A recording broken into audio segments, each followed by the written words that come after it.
as amended. I would like to make one special request looking around the room. It looks like there are a lot of people here for the Aurora United Church.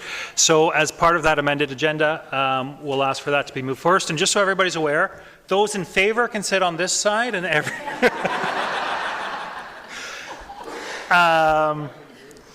so that's moved by Mayor Daw, seconded by Councillor Marakis. Any comments or questions on that? Seeing none, all those in favor? Any opposed? That's carried. I'll now look for a declaration of pecuniary interest and the general nature thereof. Seeing none, community presentations. I'd like to welcome the CEO for the library, Jill Foster. I'll save my comments until after Jill is done.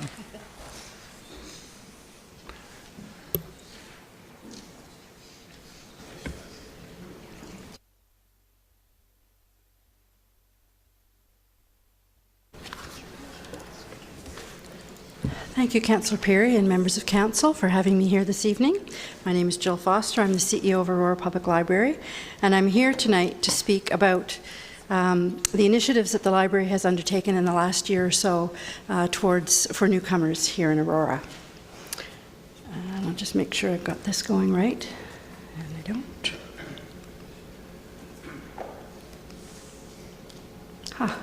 Okay. We're off to a great start. Now let's see if I can walk and chew gum at the same time. Oh, okay, thank you. So the cultural landscape of Aurora is enriched by the diversity of newcomers moving to our town. This evening, I'm delighted to share some of our successful newcomer initiatives that have resonated with those new to Aurora and those who have called Aurora home for many years. Oh, this is very sensitive. Excuse me, I've gotten way ahead here. We get back to the beginning.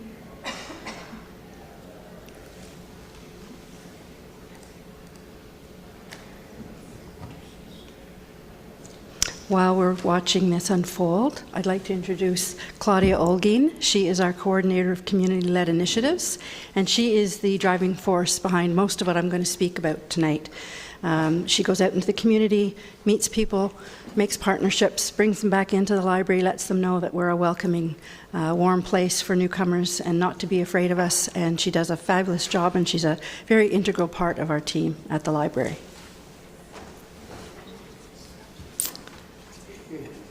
Okay.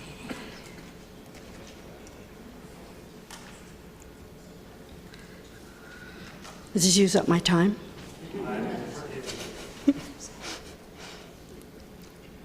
I'll just begin. In addition to connecting newcomers to information and resources when they first arrive, Aurora Public Library provides opportunities for longtime residents to embrace new cultural experiences that build bridges and proactively grow community. Never mind, don't ignore the screen, just look at me. The Changing Face of Canada was a panel discussion that brought our community together in a conversation about the challenges and opportunities that diversity and inclusion bring. The evening resonated with heartwarming stories of the struggles and successes of many of our residents. One participant shared how he came to Canada and worked as a cleaner, putting himself through law school. Now a lawyer, he recently welcomed his son into his law practice. His reason for coming that evening was to share his personal story with others. To offer meaningful service to communities, APL works collaboratively with our community partners, and we held 2 focus groups in partnership with the York Support Services Network. These led up to the publication, York Region on a Limited Budget. This booklet is a comprehensive guide to services that are available to economically vulnerable members of our community. We've distributed most of them, and we have kept a few at the library. We use them as a resource to refer people to help where they need it. Newcomer walking tours. Let's see if this will work. No, okay. Newcomer walking tours in partnership with the Aurora Historical Society is a fun way for families to learn about Aurora's history. Last summer, one of the tours was offered in English and Mandarin. And we are currently building upon that success by offering 3 new tours this coming summer. The library hosts a newcomer women's meetup every other Tuesday morning. This popular program provides a space where women new to Canada or to Aurora can connect with other women. Attendees have enjoyed workshops ranging from expressive arts to recognizing domestic violence, from participating in the Canada 150 mural project to learning about Indigenous peoples. The Newcomer Women's Meetup is a safe place for women to share tears and laughter. As one of the participants noted, when I arrived in Aurora, I didn't know anyone. Now I have friends and my English-speaking skills have improved. Last Harvest is a critically acclaimed documentary on the controversial South to North Water Diversion Project in China, and it focuses on the impact of that project on the lives of an elderly couple. The award-winning filmmaker Jane Wang attended our screening and held a question and answer session in English and Mandarin to a packed audience. After the evening, Jane wrote, "I was very happy to see so many Chinese people in the audience.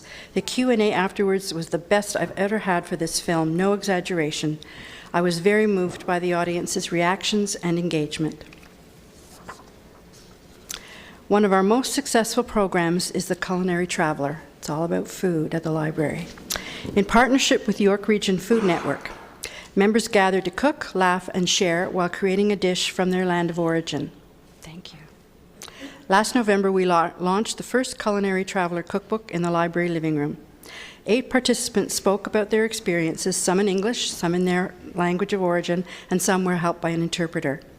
One of the participants wrote a poem about her experience as a culinary traveller, and the last stanza reads, "A community kitchen full of beautiful colors, aromatic smells, delicious tastes.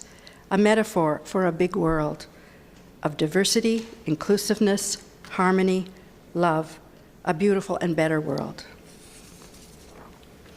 Aurora Public Library has a regular presence in the community whenever newcomers celebrate or receive services. On a monthly basis, we visit the Newcomer Welcome Centre in Newmarket, and we deliver presentations about the library. We even bring children's story time right to the centre. Of particular interest to newcomers are the opportunities that are available at the library for free online learning, so they can upgrade skills through such subscriptions as Gale College courses and lynda.com. APL's programming has become more diverse along with our changing demographics, and this has enriched the cultural experience of all the residents of Aurora. Newcomers to Canada come with great optimism for their futures and for the futures of their children. They tend to be very strong library users who value the breadth of resources offered by a public library.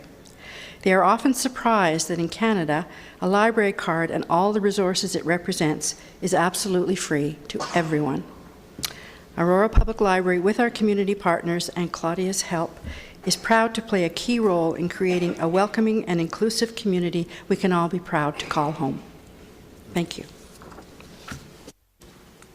Thank you very much, Jill. And I think the slides are on a timer, so we'll just let those go through.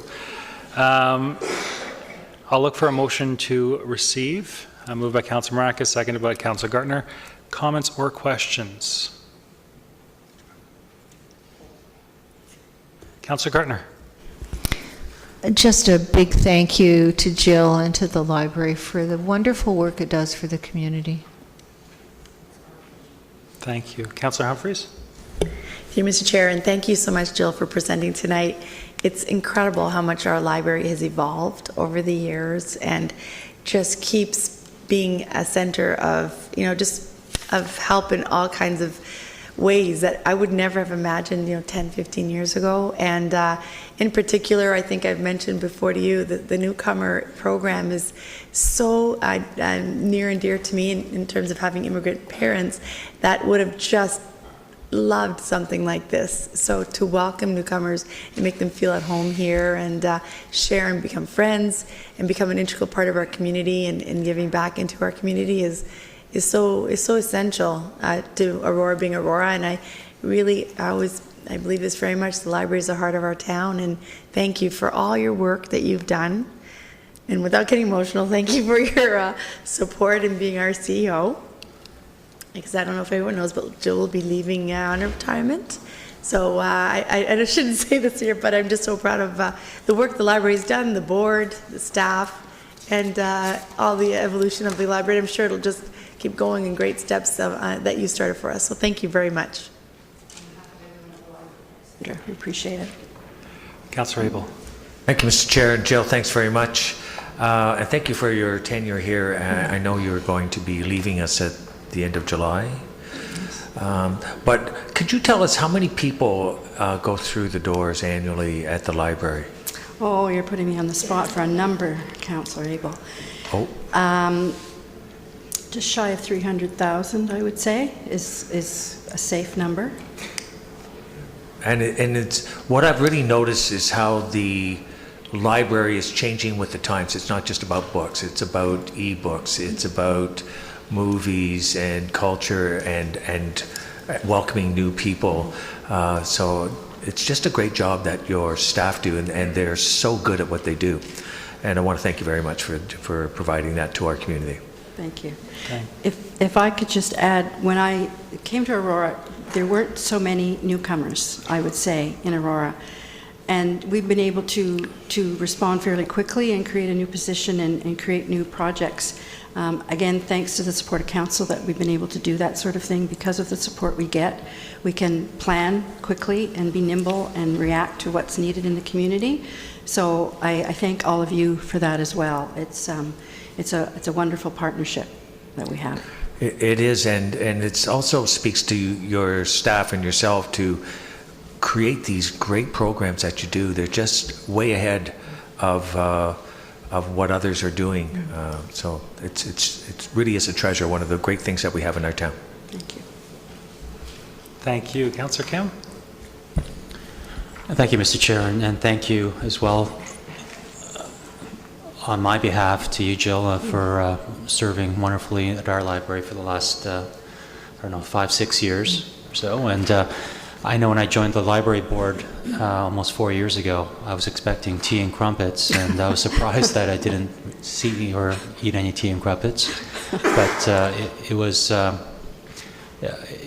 transformative experience for me, because it's a transformative, phase that all the libraries, never mind just Aurora, is going through. The fact that I and everyone else has quickly come to realize that it's not just a place to borrow books, but it's a place to chat and get together, and ultimately it's the economic equalizer for those who cannot afford all the things that society says that we should be able to afford. And you've done a great job of transitioning our library for the next phase, and so thank you very much. Thank you. Councillor Thompson. Hi, Jill.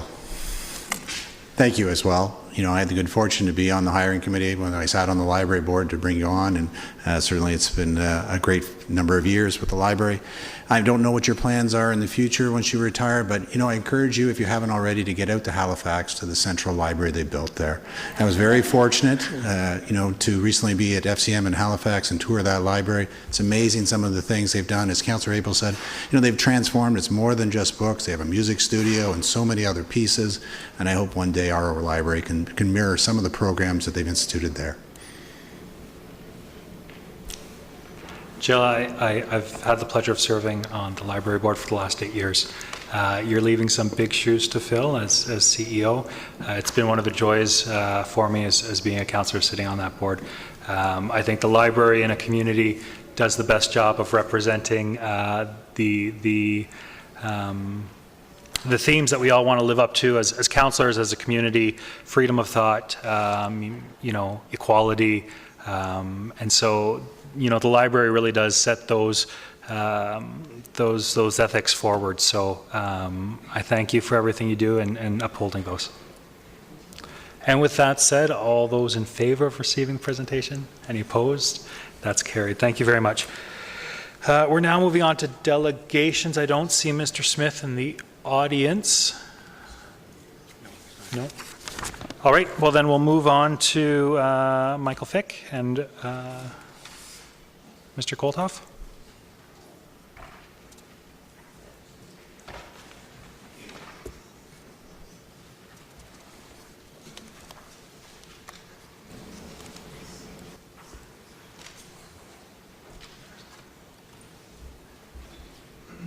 You've got 5 minutes, and the floor is yours. Thank you. Good afternoon. I'm Michael Feek. I'm here on behalf of Raw Design and Bear Group regarding the property at 15086 Yonge Street. So the property in question is along Yonge, in between Church and Reuben. So these are just images of the existing conditions. Just a single-story commercial center and a 3-story residence.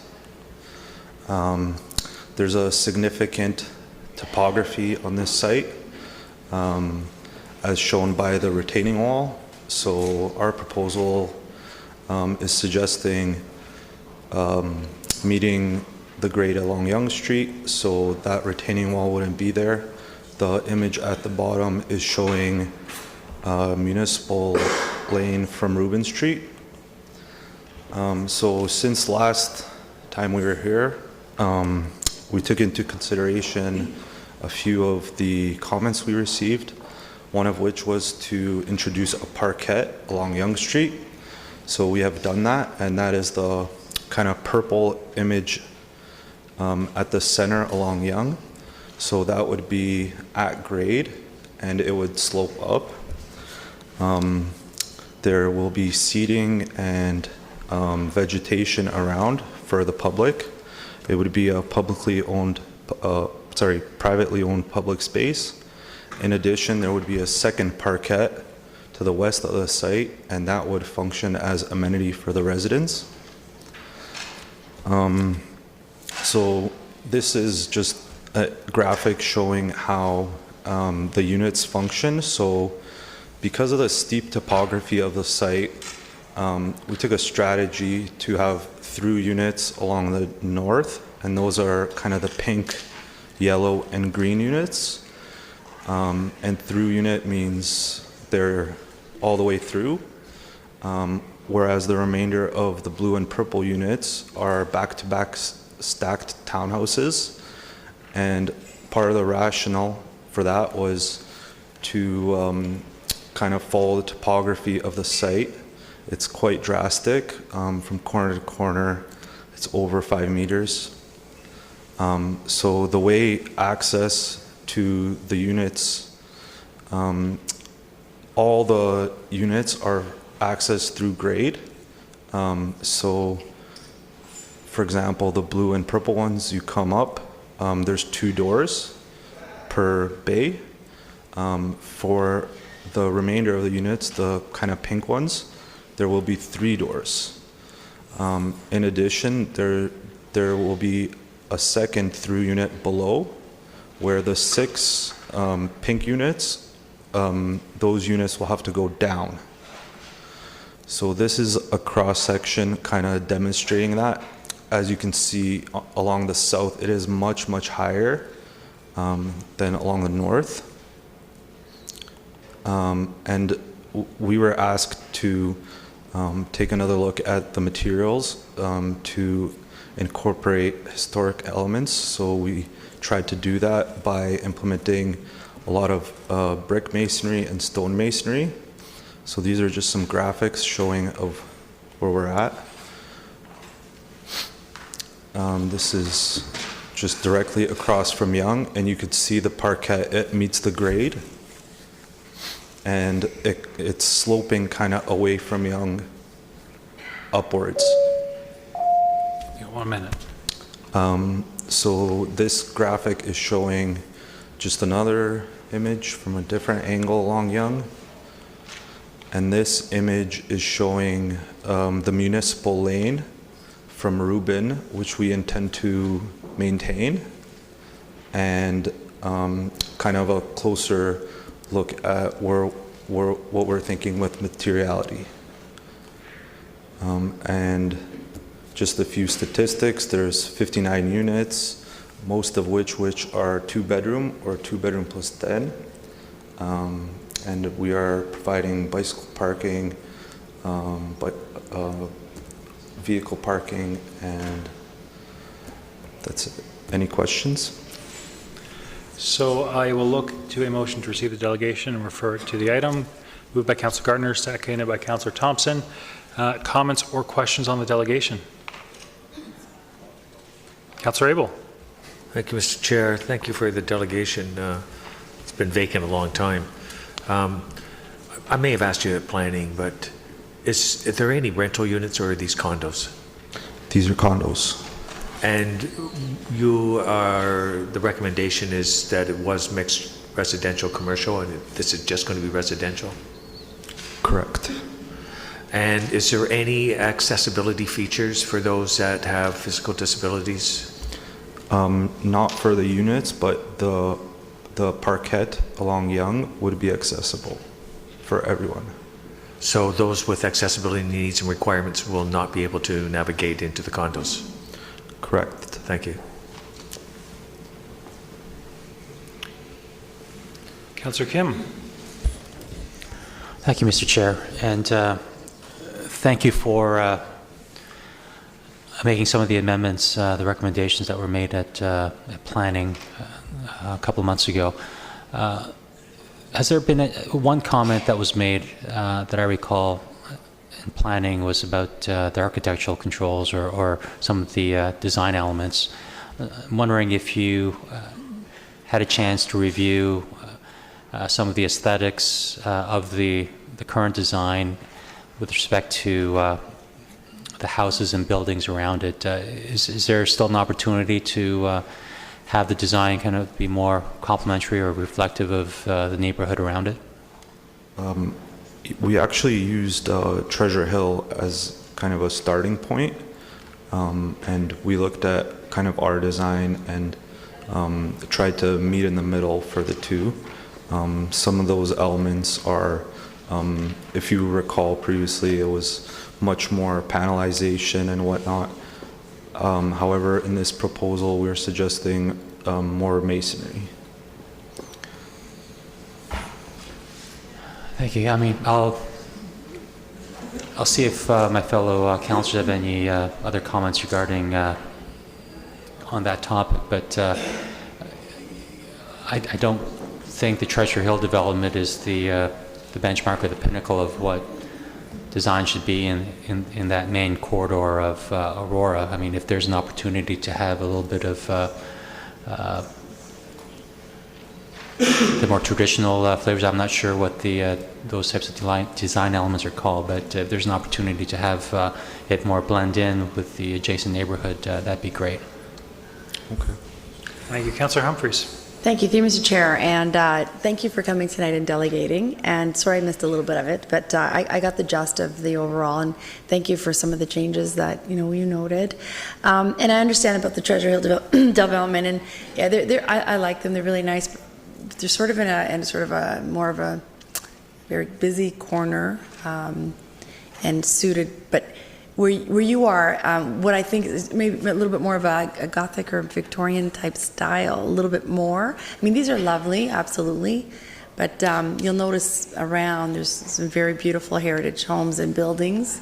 In fact, just to the south of you, there's a couple, very, very lovely. So that's sort of what I had in my mind, that you come back with a little bit more of that type of a flair. But I know that that there's still opportunity for that, and I don't know if you and your organization wouldn't mind taking another kick at that. You'll notice the apartment rentals just further south of Wellington.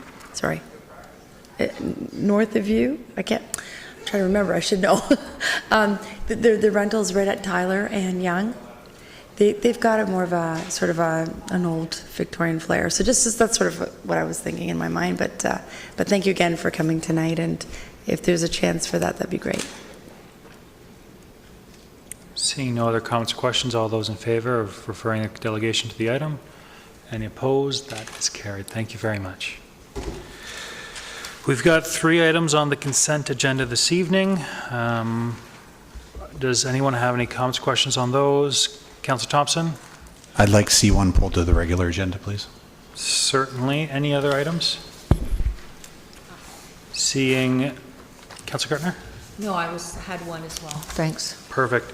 I'll look for a motion to move items number 2, or C2 and C3. All those in favor? Any opposed? That's carried. Oh, sorry, I had Councillor Humphreys and Councillor Tom. Sorry. We'll move back to item C1. I'll look for a mover and seconder to get it on the agenda. Moved by Councillor Gartner, seconded by Councillor Humphreys. Councillor Thompson, I know you had some questions.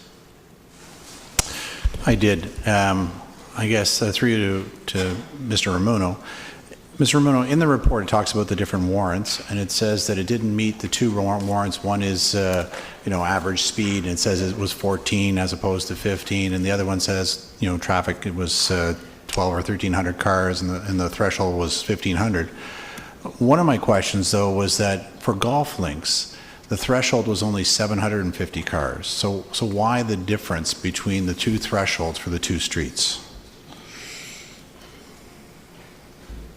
Mr. Muno? Through you, Mr. Chair,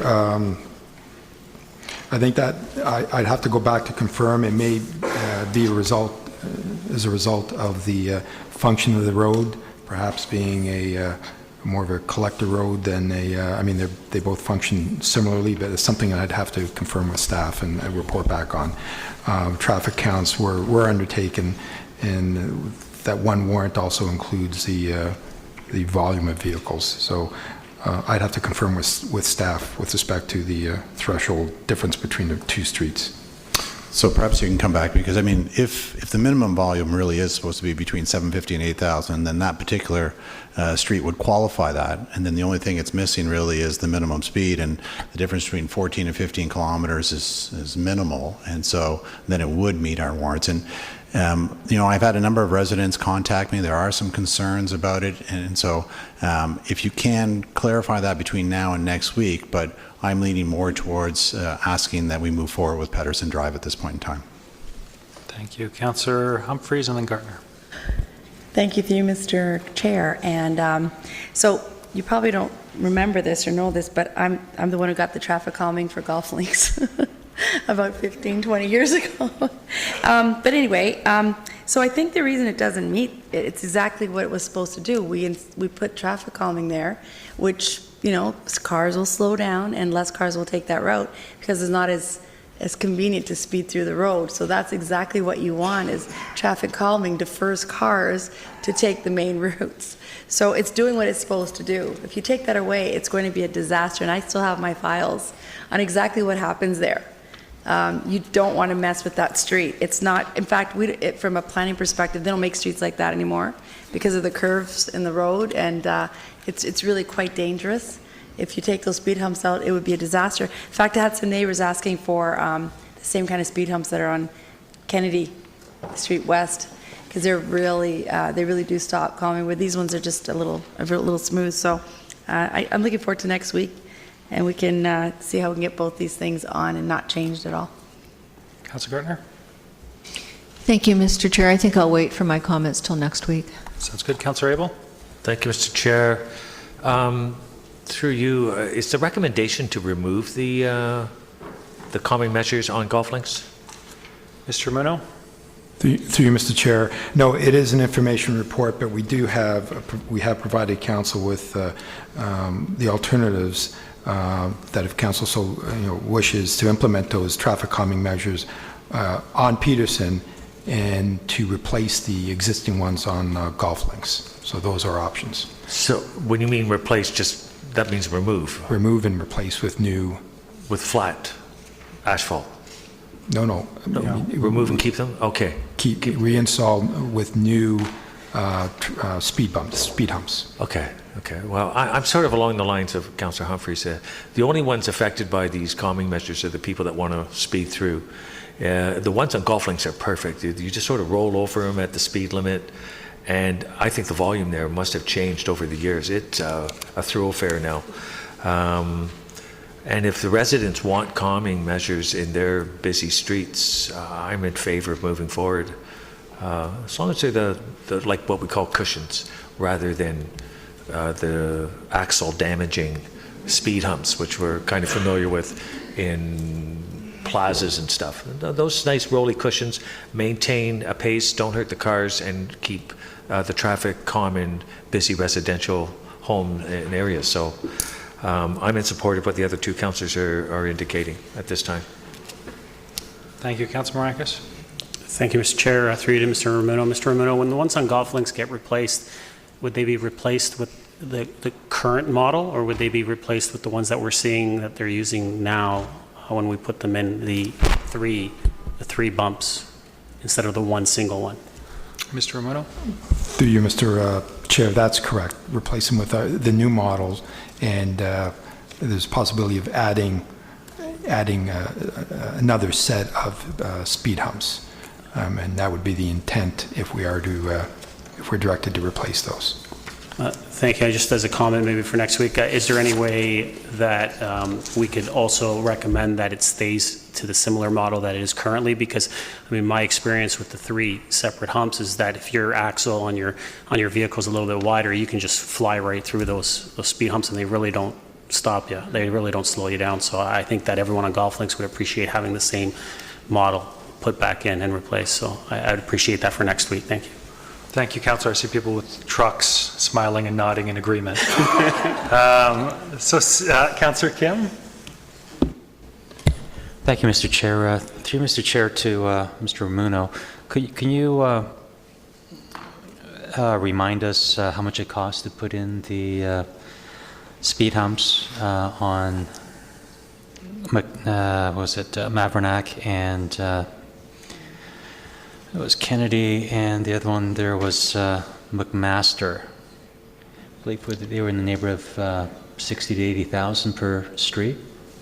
Mr. Ramuno, do you remember? Through you, Mr. Chair, I don't have that information, but I do have an estimate if council wanted to replace the speed bumps, humps on Peterson and Golf Link. And, the estimate there is for Peterson, around $20,000. And for golf links, we're approximately $40,000. Thank you, Mr. Ramuno. I'm all for safety, anything that would increase the safety levels of our streets and those who use the streets and the sidewalks.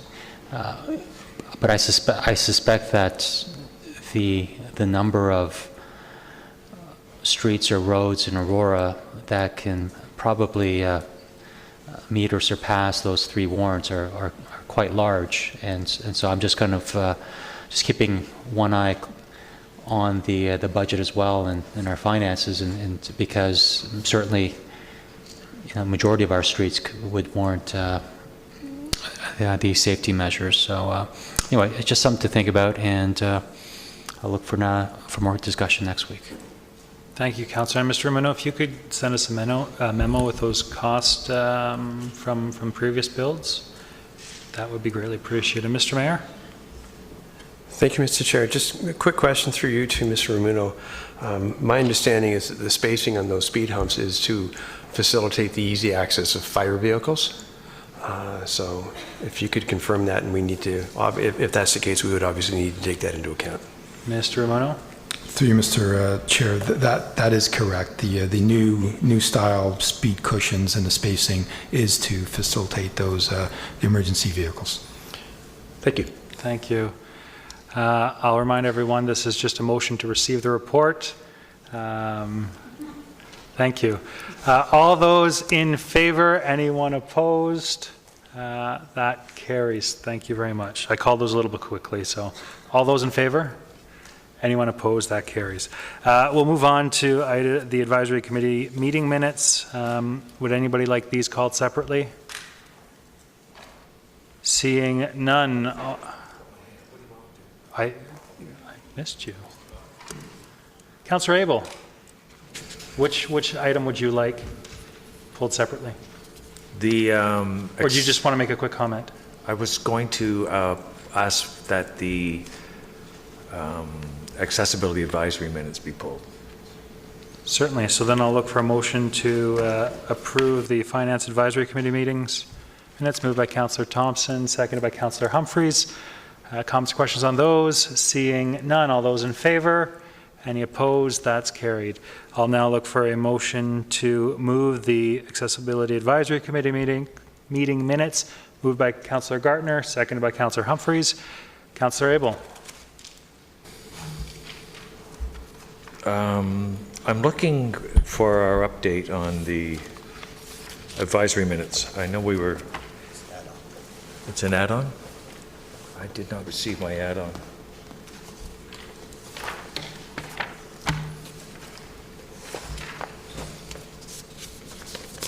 I know I've got them here somewhere. Thanks. I just want to point out, Mr. Chair, that the minutes that we have in the Accessibility Advisory Committee is different than the ones that we have on our General Committee report. The report on the Library Square, so I just wanted to highlight some of the differences on that. And if I could, I'll just refer to the item. I think it's R1, the Library Square. Councillor Abel, we're dealing with the minutes right now. So the minutes in R1 are different than the ones that are on the update. So would it be better I take that up at the time we do the item? It depends how do you see them as different? Well, my comment is, Mr. Chair, that we, as a committee, are given the minutes, and then the chair and comments are invited by members, and then once everyone's satisfied, they're adopted, and then they're posted. And we've had some struggles with this meeting that we've had, and it was based on the accessibility issues. And so these are not reflective of what happened in the meeting, and we're having issues because we can't get an audio recording and review it to clarify what the meeting minutes we feel should say. So that is why I'm highlighting this item. It has some of the items that we highlighted. It's come a few steps forward, but it has not encapsulated exactly what our concerns were with the Library Square on the accessibility issues. So I'm not going to protest it. I'm not going to comment any further, but I will when the item comes up. Mr. Clerk, are you able to comment about some of the discrepancies that Councillor Abel is referring to? Are you aware of some conversations? Certainly. Through you, Mr. Mayor, or excuse me, Mr. Chair. Yes, it's been a bit more difficult getting these minutes. I guess we have an obligation to present the minutes without note or comment, and to me, we're getting a bit too close to the note or comment restrictions in the Municipal Act. So I did want to include the minutes today so that Council could see the concerns of the Accessibility Advisory Committee. I will be going myself to the meeting tomorrow afternoon to try and find some common ground where we're not violating this block with our minutes. Certainly, I don't think this can't be rectified or anything, but I did want to, the reason they are on the agenda at this tonight is just so the committee can see the concerns of the committee, of the Accessibility Committee, that is. Thank you very much. Councillor Humphreys? Thank you, Mr. Chair. And yeah, I noticed that it looks like they've been updated, and I do see, Councillor, I think I noticed under Section 2, the following Accessibility Committee comments regarding Library Square be considered by staff. And there's 1, 2, 3, 4 sort of high-level issues that have been, even including, things like widening paths and keeping a number of accessibility parking as existing today, and some other elements that seem to have dropped from the design, including passenger drop-off and so on. So I think they're here, but maybe tomorrow, I just heard the clerk is going to be going, can kind of review this and just make sure it has the essence of what the discussion was. Okay, that's fair. Thank you. Just wanted to clarify that. Thank you. Councillor Thompson. Thank you. If I can just get clarification, I understand the issue with the Library Square report, R1. I just want to get clarification whether or not the Accessibility Advisory Committee meeting minutes from May 9th are correct or not. And if perhaps either the clerk or Councillor Abel, who was in the meeting, could you just comment on the meeting minutes itself? Because if they're not correct, we'll refer them back to staff. Through you, Mr. Chair, I wasn't at the meeting, but I understand the meeting minutes are correct from our staff. I think other committee members don't feel the wording is strong enough for their liking, but as far as staff are concerned, the minutes are correct. Thank you. Thank you. Councillor Gardner? Thank you. I think that we could refer this to the item R1, and Councillor Abel could comment on behalf of the committee at that time and make sure that council is clear as to what the committee would or wouldn't like to see. So I don't think that we'd refer this item because really we're dealing with the accuracy, but definitely I think it would be fair for Councillor Abel to talk about some of the concerns that aren't reflected in the meeting minutes as he sees them. Thank you. Councillor Abel? Thank you, Mr. Chair. And often the clerk can refer to the recording for the minutes, which are available. I had asked twice for a recording of the audio, which I didn't even get a reply. So there are some, as I recall, the motion was moved by myself and not Mr. Barnes. So I mean, it just starts from the whole start. And if you see, well, you will see in R1 how it started and how we got to here. So there's a concern, and it's just about accuracy, and we can refer to the recording, and that's as simple as that. Thank you. Seeing no other comments or questions on the item, all those in favor of receiving the minutes? Any opposed? That carries. Thank you very much, everyone. We will now move on to item in the agenda as written, R6, which is the Aurora United Church application. I will look for a mover and seconder. Moved by Councillor Humphreys, seconded by Councillor Marakis. Comments or questions? Councillor Humphreys. Through Mr. Chair, I just wanted to say that this is a really happy, exciting day for me if the vote goes the way we hope it will. But I just wanted to say that thank you to the Board of Trustees of the Aurora United Church, working very hard to get where you are today, to the membership of the church. It was a really, really horribly horrific, sad day that day. But I see that it just pulled our community together and made us closer than ever. And I'm really looking forward to seeing this place of worship on a main focal point of Yonge Street, where it's going to serve many purposes. And I really look forward to the integrated support that, just going to a central place and a place for people to go that's right central to our downtown core.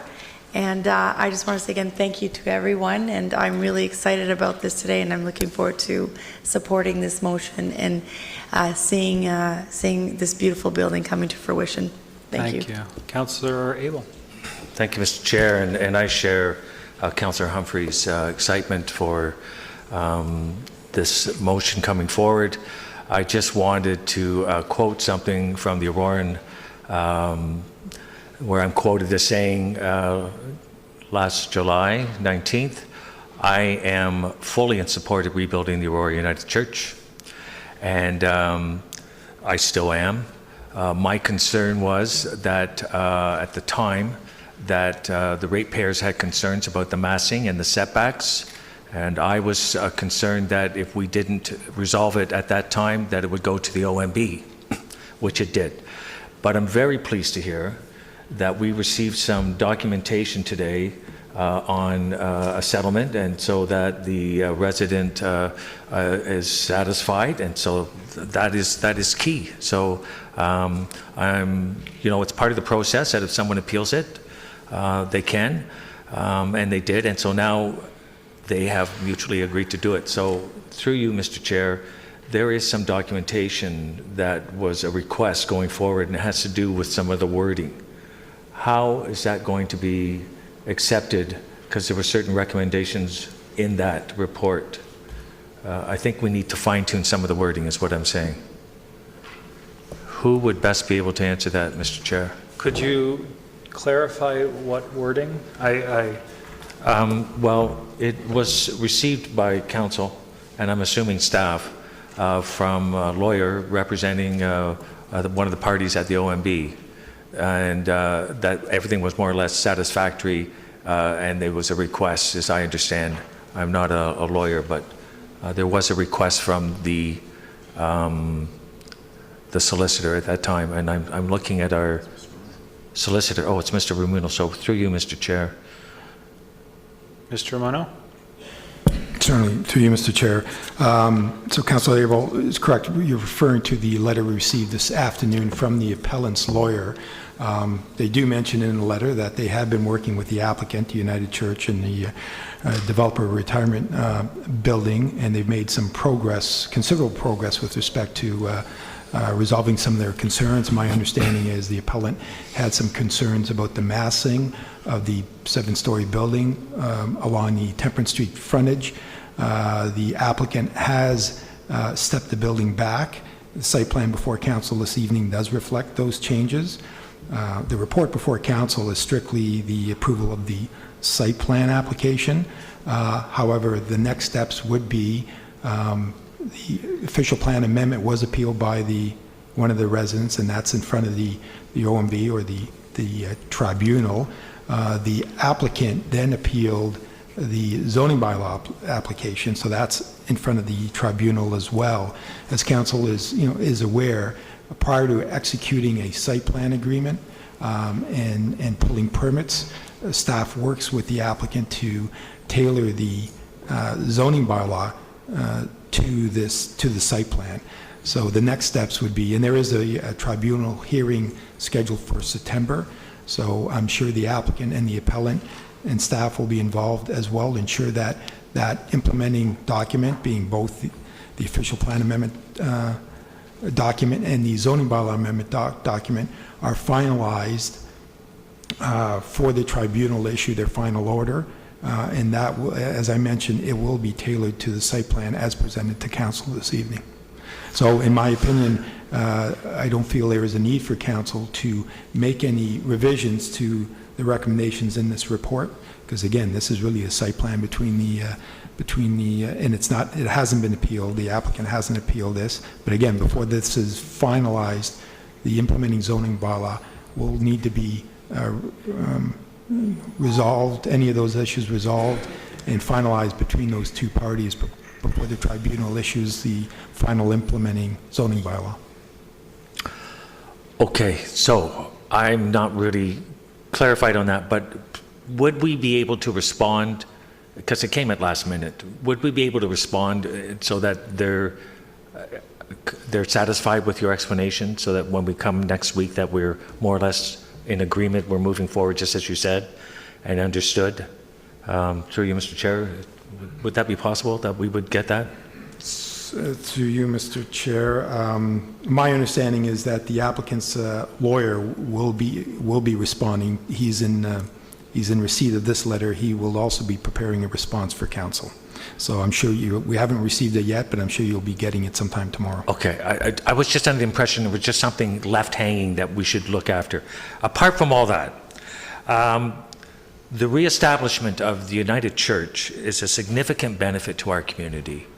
And we count on the services and the support that they provide. And I'm very pleased to be in support of this motion that put before us. Thank you. And Mr. Ramuno, pardon if I'm just a little bit confused. Just for clarity's sake, this has not yet gone to the OMB or the tribunal, correct?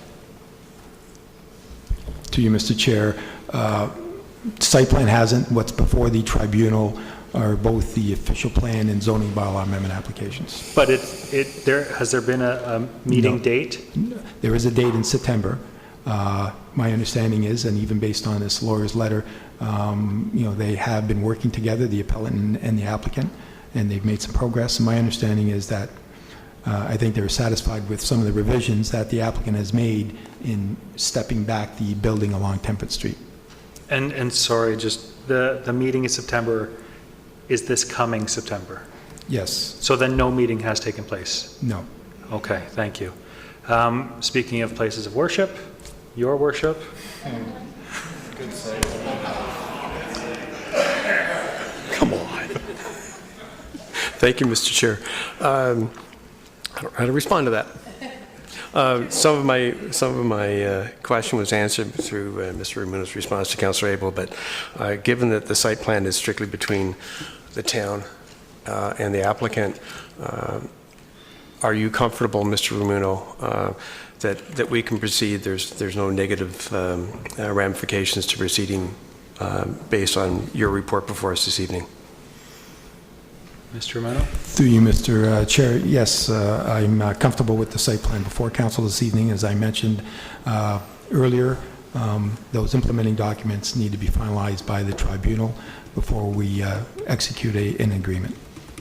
Thank you. Thank you, Mr. Chair. Then I am in favor. Councillor Gartner? Thank you, Mr. Chair. Shortly before the fire, I was in the United Church to attend a memorial service for a friend of mine, and the church looks so beautiful. You've done such a wonderful job. And then the fire happened. So I'm looking forward to having the United Church back in its position and looking beautiful. Very different, but beautiful once again. Thank you. Councillor Maracus? Thank you, Mr. Chair. Yeah, I just echo some of those comments across the table. I was in favor of this from the beginning. I think that the church is going to be back where it rightfully belongs, in the heart of the downtown, and I think this is exciting times not only for the church, but I think for the town itself, with the United Church being rebuilt, Library Square, Niagara College coming, so definitely exciting times for Aurora. So thank you. I'll be in favor. Thank you. Councillor Thompson?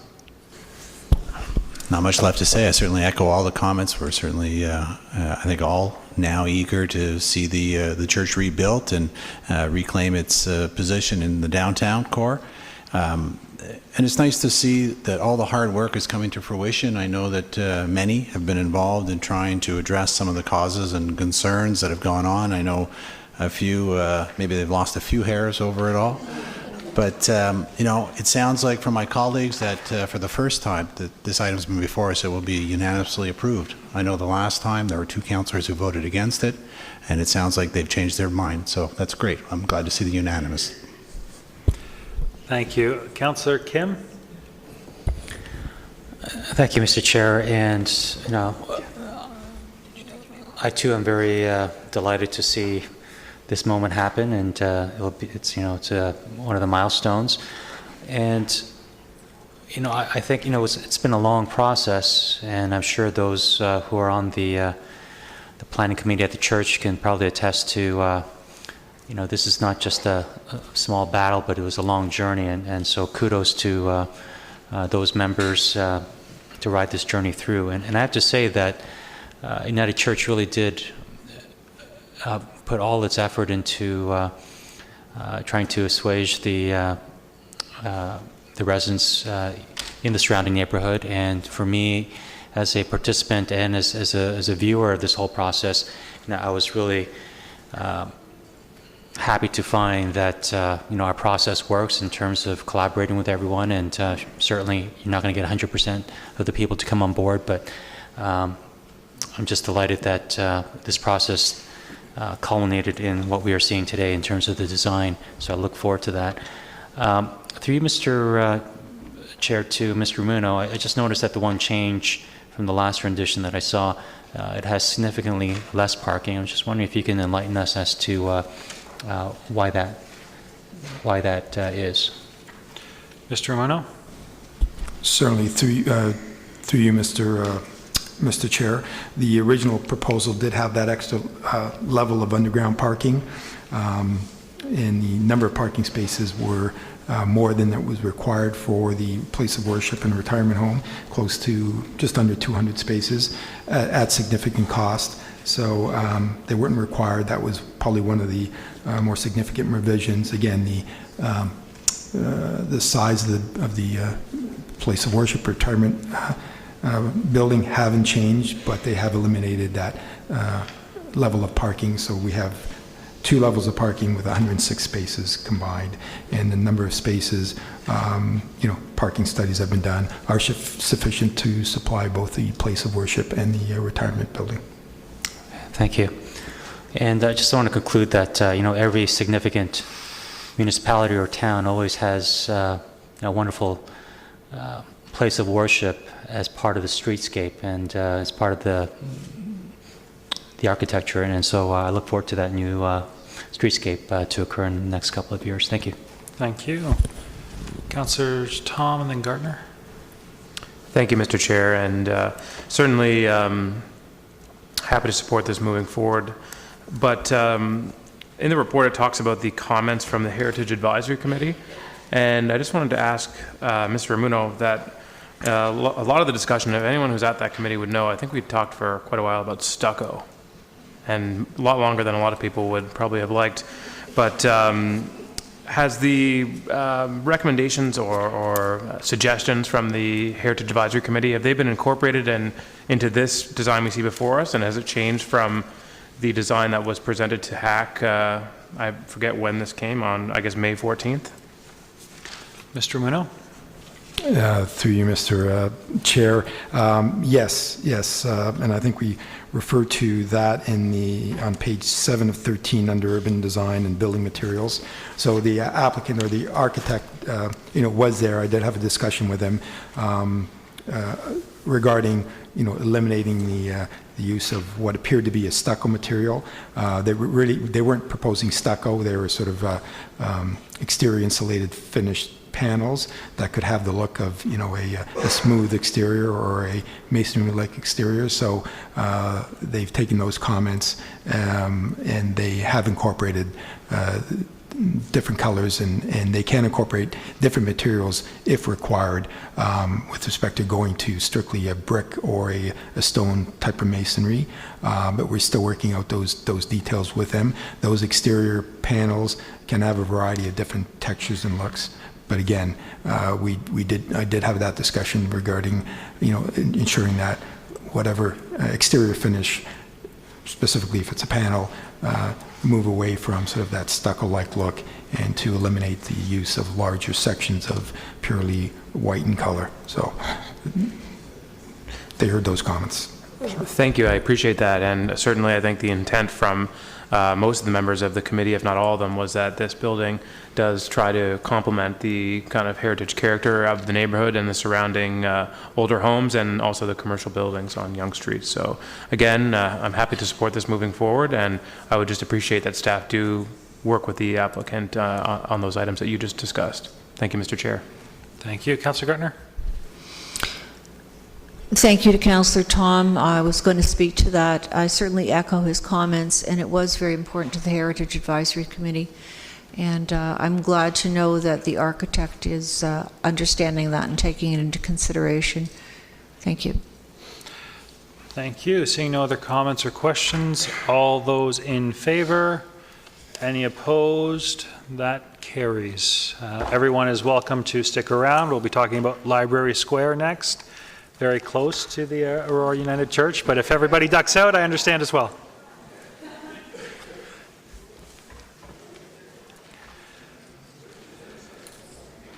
So I will look for a mover. Moved by Councillor. Are we taking a recess? No. So we'll take just a couple minutes. We'll be moving on to item number R1. We'll wait until the noise clears a little bit.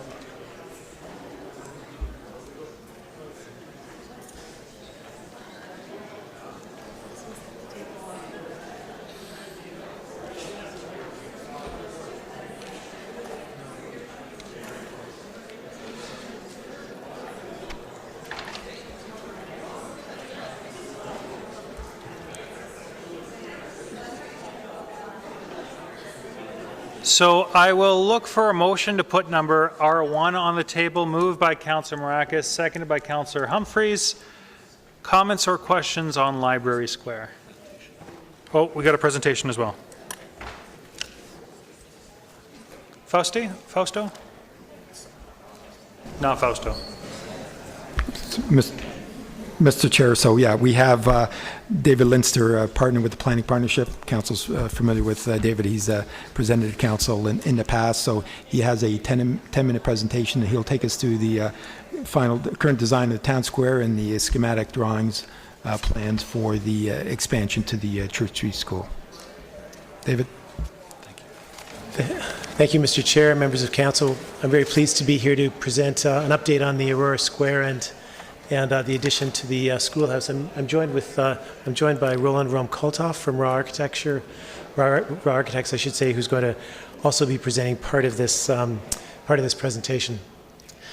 I'm going to begin with a quick update on the square. We've been we've had several meetings with the library, cultural center, various stakeholders as well on the programming for the square and for the building. Roland will review the building component. An issue that came up a little earlier this evening was the issue around accessible parking. You'll recall from the original scheme that the intention was really to keep the vehicular traffic to the north of the site with the pedestrian traffic to the south. And we've been working with the library to accomplish that. There have been some pretty significant changes here. One is that the library has agreed to move the deliveries from the main entrance, where they are today, down to Church Street. So any delivery would make its way up to the front door from Church Street. That gets those vehicles out of the way completely. They were also very interested in having a drop-off similar to what they have today, a kind of short-term drop-off for books, parents dropping off children, or people that needed special access. In order to accomplish that, we've maintained the current number of accessible parking spaces, which is 2. And you can see that in red. We've also identified that the 10 parking spaces to the north could be identified for people with different kinds of mobility issues, for seniors and other types of uses, specifically if it was signed. Of course, there are variations on this we could also look at. You'll also notice that those 5 accessible spaces are now distributed throughout that entire parking area and not just focused on the library. We've also been looking at accessibility for pedestrians throughout the site. The red arrows, I'm sure you've had a chance to study these slides, indicate how you would move through the buildings and around the site on various walkways that make the entire site accessible, and of course the square itself. We've also looked at various kind of nuances in terms of the design of the square to maximize performance. This was something that the Cultural Center and the library were very interested in, as were other stakeholders, to increase the number of people who could sit and watch a concert, who would, for movie nights, for example, if that was moved over from the large park, what that might look like. The number of people who could attend a single event here, maybe a small concert or just a community gathering. We've also looked at the skating rink again. I have some numbers on that for you, but a small skating rink that would be integrated into the plaza design so that it would be refrigerated. The number of stalls you could incorporate here for a market. Just a general kind of everyday configuration. You'll notice that next to the library, we've integrated what we're calling an outdoor reading room area. So that's a kind of library-specific program space there. And I'm going to let Roland describe some of the changes to the building, and then I'll come back to you with some costs. Thank you, David. Hi, Roland Rom-Koltoff, Raw Design. We've been helping David with the design of this building, just trying to make sure that the amount of program that the town would like to see incorporated into this building will indeed fit, and also to provide an appropriate backdrop and framing element for the square that's being designed here. This is an important civic element, and it needs to have the right dignity and the right space and the right sense of enclosure to work. And you can see from this diagram the pink line purplish line that we've drawn through it. We do understand that the library plays an important part in terms of making this square accessible. There's a very large change of grade between the town square and Victoria Street, and this building will help people access directly through that by an elevator or a stair through the common areas of the building. This is the lower level of the building. As I mentioned, we did meet with key stakeholders and staff to look at what program elements should go into this building in addition. On the basement floor, we've identified an orange area you can see in the sketch there, which is intended as an archival space. There's a shortage of archival space in the museum. That will also, on the green, which is the southwest corner of the building, see if I can do this here, over here, that'll open up that space as potential program area, so you get a double benefit for that. The yellow areas that you see in plan are the public areas of the building. They spill out onto the new square, and that sort of greeny area that you see as well is a program area / potentially maybe a cafe or some food element or a programmable space that again could activate and spin off from the square and give it some animation. The next level is the ground floor. So this is now you're at the level of Victoria Street. You'd be coming in from the east off Victoria directly in the front door at grade here, so it's a very generous and gracious way to enter the building. The atrium space that's provided, which runs right through the building here, is about 6 meters or 20 feet wide, so it'll be a very public space. It'll work well, we think, in terms of being a crush space and a lobby for the events that'll happen in this building. On the ground floor here at Victoria level, we have the loading bay provided off of the parking area. We have 2 major programmable spaces, a visual arts room and a dance center, that one of which could overlook the square, which we think again will be great to provide visual linkages between the community activities that are happening here and the activities that will be happening in the square. You can also see from the number of stairs that you see in here the kind of challenges that the building faces and actually we believe resolves in terms of getting people from Victoria Street into the square and onto various levels of both the existing schoolhouse building and the new proposed building in again, a very gracious and gentle manner. There's an oversized elevator provided in the center of the facility that'll do double service in terms of bringing people up to events, and it's a very large elevator to move numbers of people. It'll also move the goods, including a 9-foot baby grand, from the loading bay up to the theater. This is the top floor of the facility proposed. So again, the large yellow space, which is the common area public lobby of the building, demisable 250-person theater. There's a line that can be brought down the middle. This is very much modeled on sort of a black box theater kind of arrangement, so it's extremely flexible space in terms of the kinds of events, and I believe staff have put that into their report as to what could happen there. And just quickly, I'll show you some precedents that are available to you if you look around in Southern Ontario, just so you can get a sense of what your facility could look or feel like. Royal Conservatory of Music in Toronto, the original building is very much in the same era and style as your current schoolhouse. There's a glazed atrium that then links that to a concert quality Kerner Hall. Daniel Spectrum in Regent Park in Toronto, this is very much the model for the theater space that we're proposing for you. It's entirely flexible. It's been used for events like music theater. It's been used for benefits, been used for organized dinners, for lectures, for speeches, and for plays, and for dance events.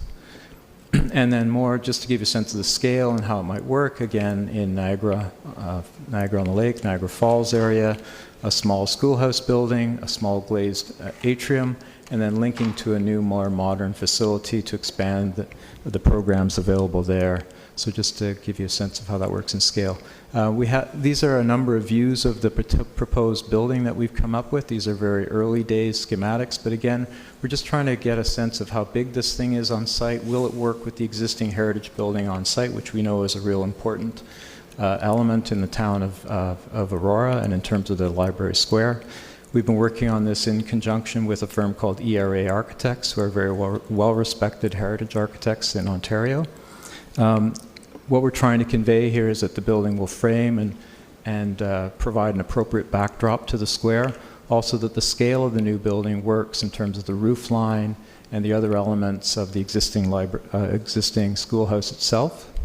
This is a view from the west, looking back across the square to the new building.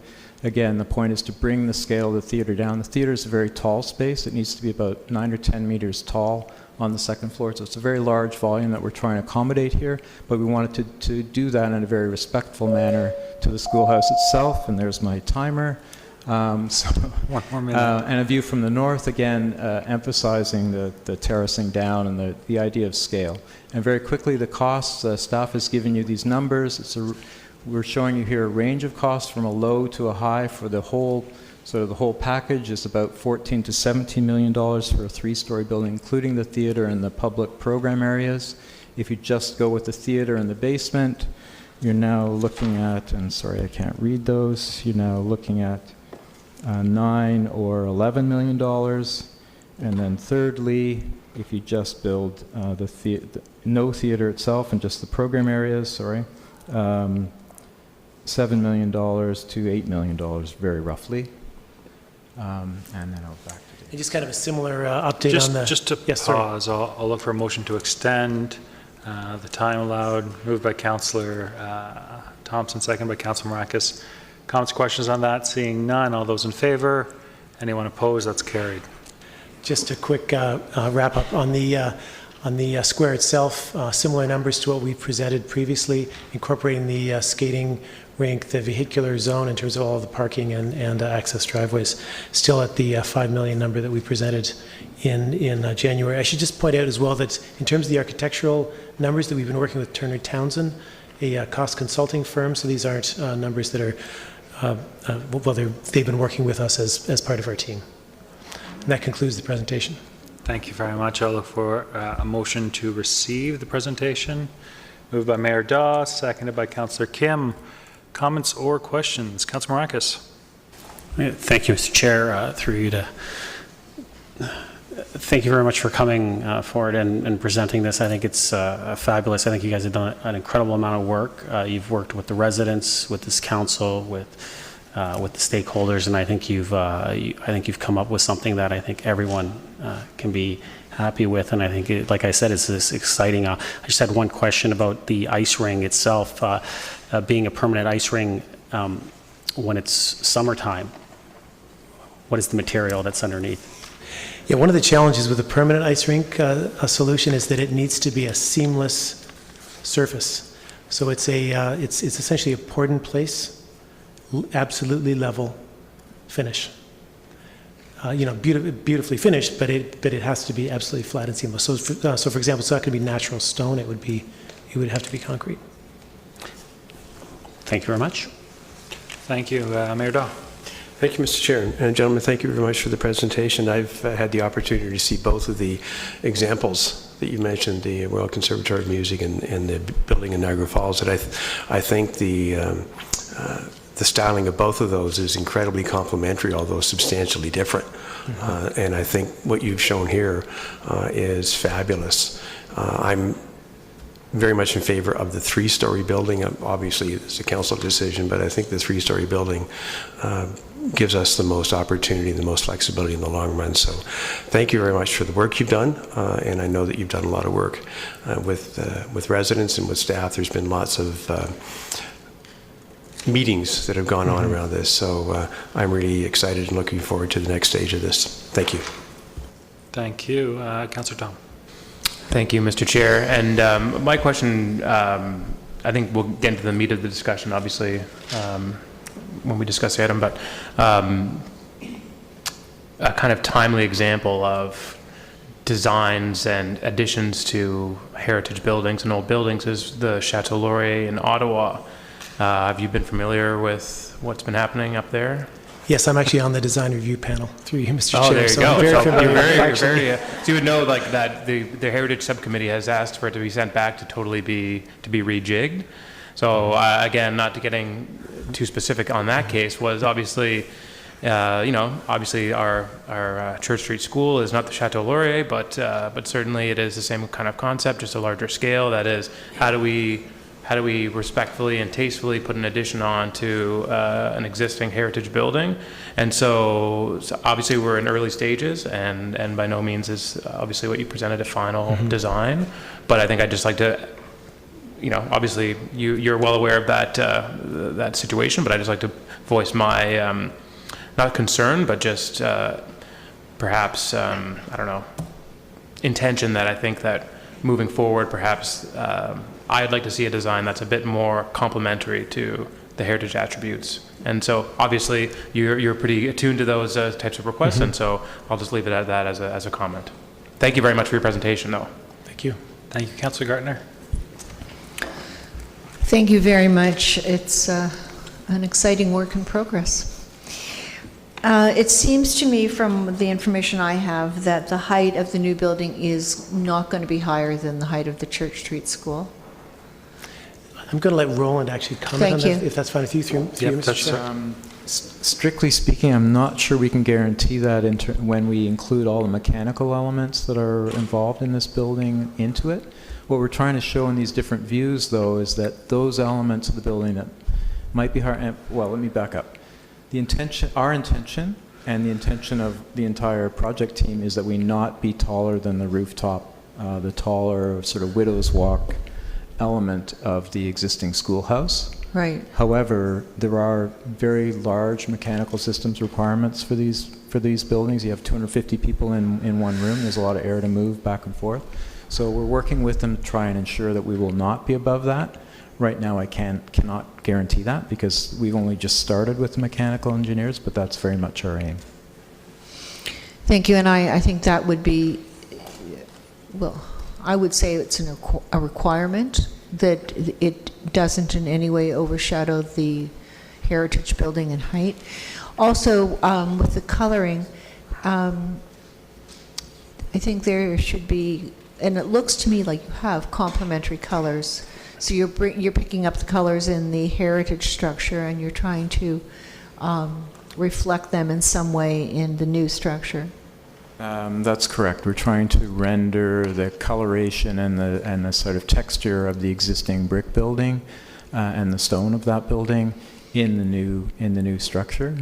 We're proposing at this point in time that the cladding that you're looking at there is a natural metal that will age and weather over time and give some additional richness to this facade. What kind of a natural metal is it? We've been talking about this at council with another project. Well, we're kind of thinking like it's like a copper alloy, for lack of a better term. So it'll be a soft, warm color, and it may take on a patina as it ages. But please don't place too much emphasis on this. We've just started that and just looked at the preliminary palette for that, and we'll certainly be bringing that forward to council and to staff as we look at different materials and see how they complement the building. Okay, so council, excuse me, council will have some more input into the materials. Thank you.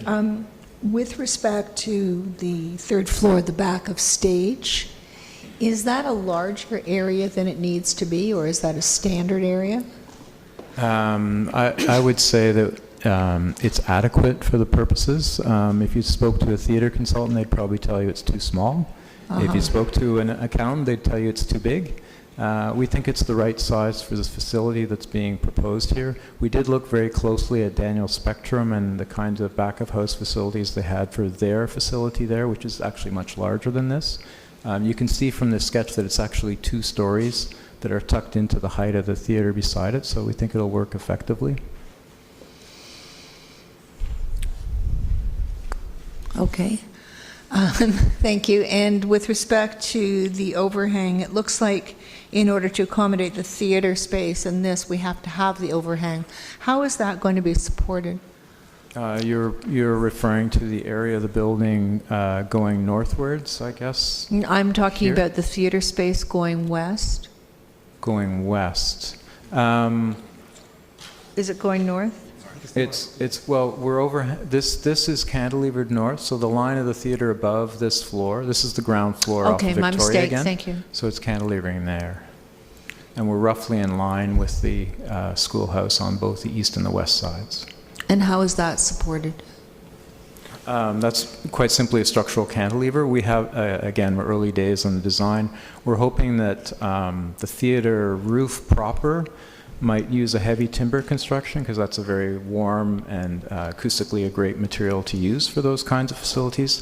The actual floor of the theater might be a concrete frame, which would be very easy to make that cantilever work. Okay, that wasn't my question, but you're not worried about cantilevering something over a public space? No. Okay. In fact, we actually think this is an advantage because this is actually a slope parking area, so people will be circulating on a sidewalk here up beside the theater, and they'll be weather protected, so that'll help us in the winter months. Thank you. And just one more comment about the elevator. It's going to be obviously an extra large elevator. Is it going to be able to take people from the floor of the square? Yes. The idea is that the elevator is to serve all levels. The new levels of the building, of the addition proposed, don't all align with the existing schoolhouse. For instance, the basement floor is at the level of the library square, which we think is very important, and that's significantly lower than the existing schoolhouse. Then we have the schoolhouse level, which is about 7 feet above that. Because we don't want our ground floor, our basement level of the building to be 7 feet tall, our ground floor proper of this building is taller than the basement floor of the schoolhouse and can be entered directly off grade from Victoria. We have about a 4 to 5 meter floor to floor for the bottom 2 floors of the building. So those are appropriate for public uses, for very active areas in the building. And then, as I said, the theater itself is 10 meters above. So this elevator will knit them all together. What you're seeing here in the sketch, there's sort of like a bridge, actually, that runs across the atrium, which is a large, oversized landing that all the stairs fall onto. And we think that that's going to be a very interesting space for the people using the facility, because they'll come out of the theater and they can sort of gradually sort of spill down the stairs, sort of like Scarlett O'Hara, but not in a curve, like in a straight line. So nice for a wedding. Thank you. And the atrium space itself is basically a transfer space, a waiting space. It's not a usable space in the sense of programming. Well, we see it as a space that's large enough to accommodate some programmable events. And when we were speaking with the museum, they were saying that it'd be nice to have some exhibits out there, provided they didn't interfere with the circulation of people through the space. As I said, it's about 20 feet wide, about 6 meters, so you could potentially program it, but its principal use is to allow people to move easily through the building and into the square, and easily between the schoolhouse building and the new facility. Thank you. Because I noticed in the atrium at the Royal Conservatory of Music and Kerner Hall that it seemed to me they had tables set up there. Yeah, you'd be able to do something like that. Thank you. Just a gentle reminder to keep to ensure that we're operating within the rules of procedure. If we could all direct comments to the chair, no back and forth. But Councillor Thompson. Thank you. Through you to the delegates, certainly thank you for all the work you've done and for helping us get to this point. Just in regards to the programming of the space on the first 2 floors, you've identified specific uses, and I just wanted to know whether those are your recommendations, or you've just done that to give some context and a sense of how the space could be utilized. Well, these are these were I guess these are on the staff and stakeholders' wish list of spaces that they thought the community would use and benefit from in the new addition. So we put them in because each room has its own characteristics in terms of services that have to come to them. So the visual arts room, for instance, slop sink, how do you get to the room? What are the air quality you have to bring to that? Does it have natural light? Similarly to the dance studio, a sprung floor, a large mirror, a bar. In a sense, they're still placeholders, but we thought it was good to characterize them so we could understand how they could all work together, and in particular, they work together with the public space and the atrium that we've been talking about. Great, thank you. Thank you. Councillor Abel. Thank you, Mr. Chair. Thank you very much for the excellent presentation. Planning Partnership has worked with the town on several issues, and comes to mind the promenade study and, of course, the streetscape study, and there might be 1 or 2 other items. The Planning Partnership is also involved with the design of the Magna Lands, the complete community there. Is there any dialogue going on between you and them as to what they're putting in their community, the civic square there, and what you're doing here? It's actually another, through you, Mr. Chair, it's another one of my partners who is dealing with that project. And yes, the two, obviously we speak about these projects, but we see this as really, certainly I see this as the heart of the downtown. So the needs of the downtown, in my estimation, are being met through this project and through the design specifically of the square. And that has been vetted by the program committee that Roland referred to, with the various stakeholders, the BIA, the cultural center, the library, and staff from the various departments have all commented on specifically on this square in this location in the downtown area.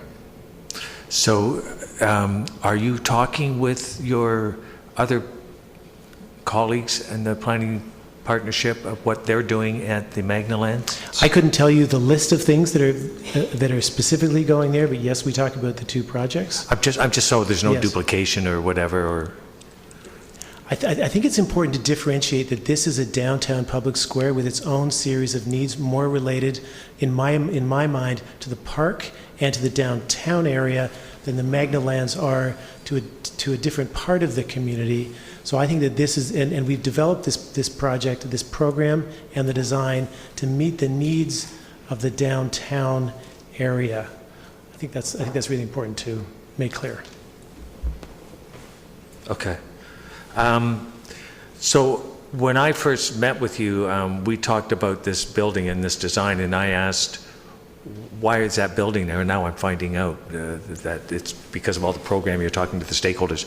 At first, when we had talked, there was no specific. So it's good to see the architect's rendering, et cetera.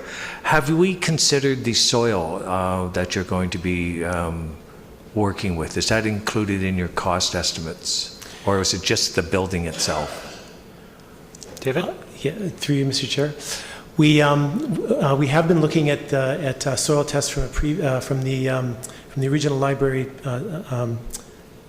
building itself. Yes. And we know where generally the hotspots are. We're going to be doing more detailed testing if and when this proposal is approved by council, so that we can be very specific in terms of the needs of this particular project. We are aware of the unpredictability of the soil on site. We know generally where the difficult areas are, and we responded to that in terms of the design of the 2-story versus 1-story option for the square itself, and it's a kind of similar process with the building itself. So there are certain contingencies that the project is carrying is really all part of that consideration. Councillor? Through you, Mr. Chair. So you have a contingency plan because we've identified hot spots within the soil, and that's... I thought, it's complementary in that it's kind of shows a distinct difference between the current cultural center with its traditional facade, and then you got the new design. Is it, if council and residents wanted something more traditional, is it just a matter of just swapping elevation A for elevation B, or is it back to the drawing board for you guys and it's going to be a tremendous effort? Can you just elaborate on that?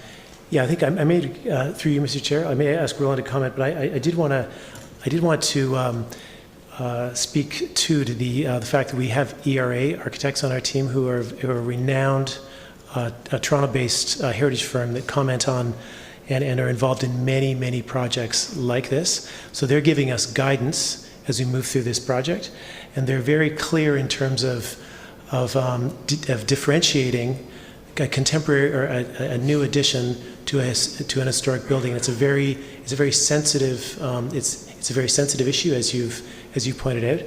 We are still in the schematic design phase, the conceptual design phase of the addition. So, certainly there is an opportunity, and it's going to evolve over time. It's highly unlikely that a traditional addition to this very significant historic building would be accepted through a heritage lens. So, so we will be coming back to to council with more detailed drawings and recommendations, and this is going to change, and certainly getting your input at this point is going to help in the design process. But it is a complex one because of the significance of the heritage of this building. Mm-hmm. Great, thank you. Just before I go to speakers for the second time, Councillor Humphreys, did you want to jump in?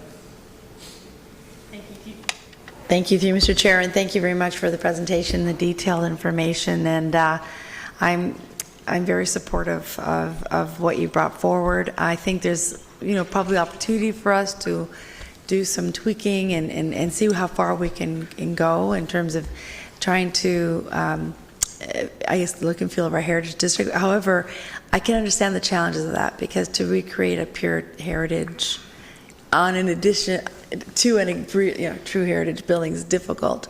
But I know that this is absolutely going in the right direction. The key here was to create an attraction for people to go downtown. It will absolutely create that. I'm excited about all the different components of programming space or potential programming space that we can have in that area. And I think it's incredible. And I think just one little thing in terms of greenery or trees, that comes later, right? That's after that sort of components in terms of trees in the area or some of those things. Is that just to grow part of the design itself, so they will be there when the facility opens day one. Perfect. That's part of our plan. Great. Well, thank you very much. I'm really excited, and I'm really pleased to have gotten this far. Thank you. So I'm just going to jump in quickly before all the other speakers. And I'm going to be a bit of a buzzkill. Although I'm extremely excited about this project, I think it's got tons of merit, tons of potential. Just a factor of the world that we're in today. Are there any mitigation, are there any plans throughout the process while you're designing this to help mitigate the risk of any potential future terrorist activities? It's something that's top of mind and Yeah. Through you, Mr. Chair. We're actually, I think it is an important consideration for council and for staff. We're involved in several major security projects in the downtown core right now, including Union Station with British and American security firms. We're also introducing a security firm on the Ryerson campus that we're currently working on as well. They've asked us to look at that for them. So we're absolutely up to speed in terms of that issue. It's top of mind in this city and in others. I think that as a city, we're maybe a little late to the game compared to some of our American and European counterparts. And so I think it is something that we should look at with staff. We haven't had that direction here and haven't got into that level of detail, but certainly in terms of the square, it should be at least considered as an option, or to do it or not. I agree with you. Thank you. Councillor Gertner.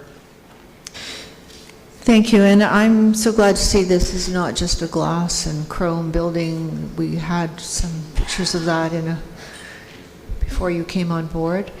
I think a lot of it's going to be with respect to the heritage area. A lot of it's going to be the coloring that's used, the materials that are used. Mm-hmm. Following on Councillor Peary's comment, I'm not so interested in that. I'm interested in weather-related issues. So is this construction going to be able to keep in mind windstorms, ice storms, torrential rain? I mean, it needs to be, this is the future. We need to plan for it.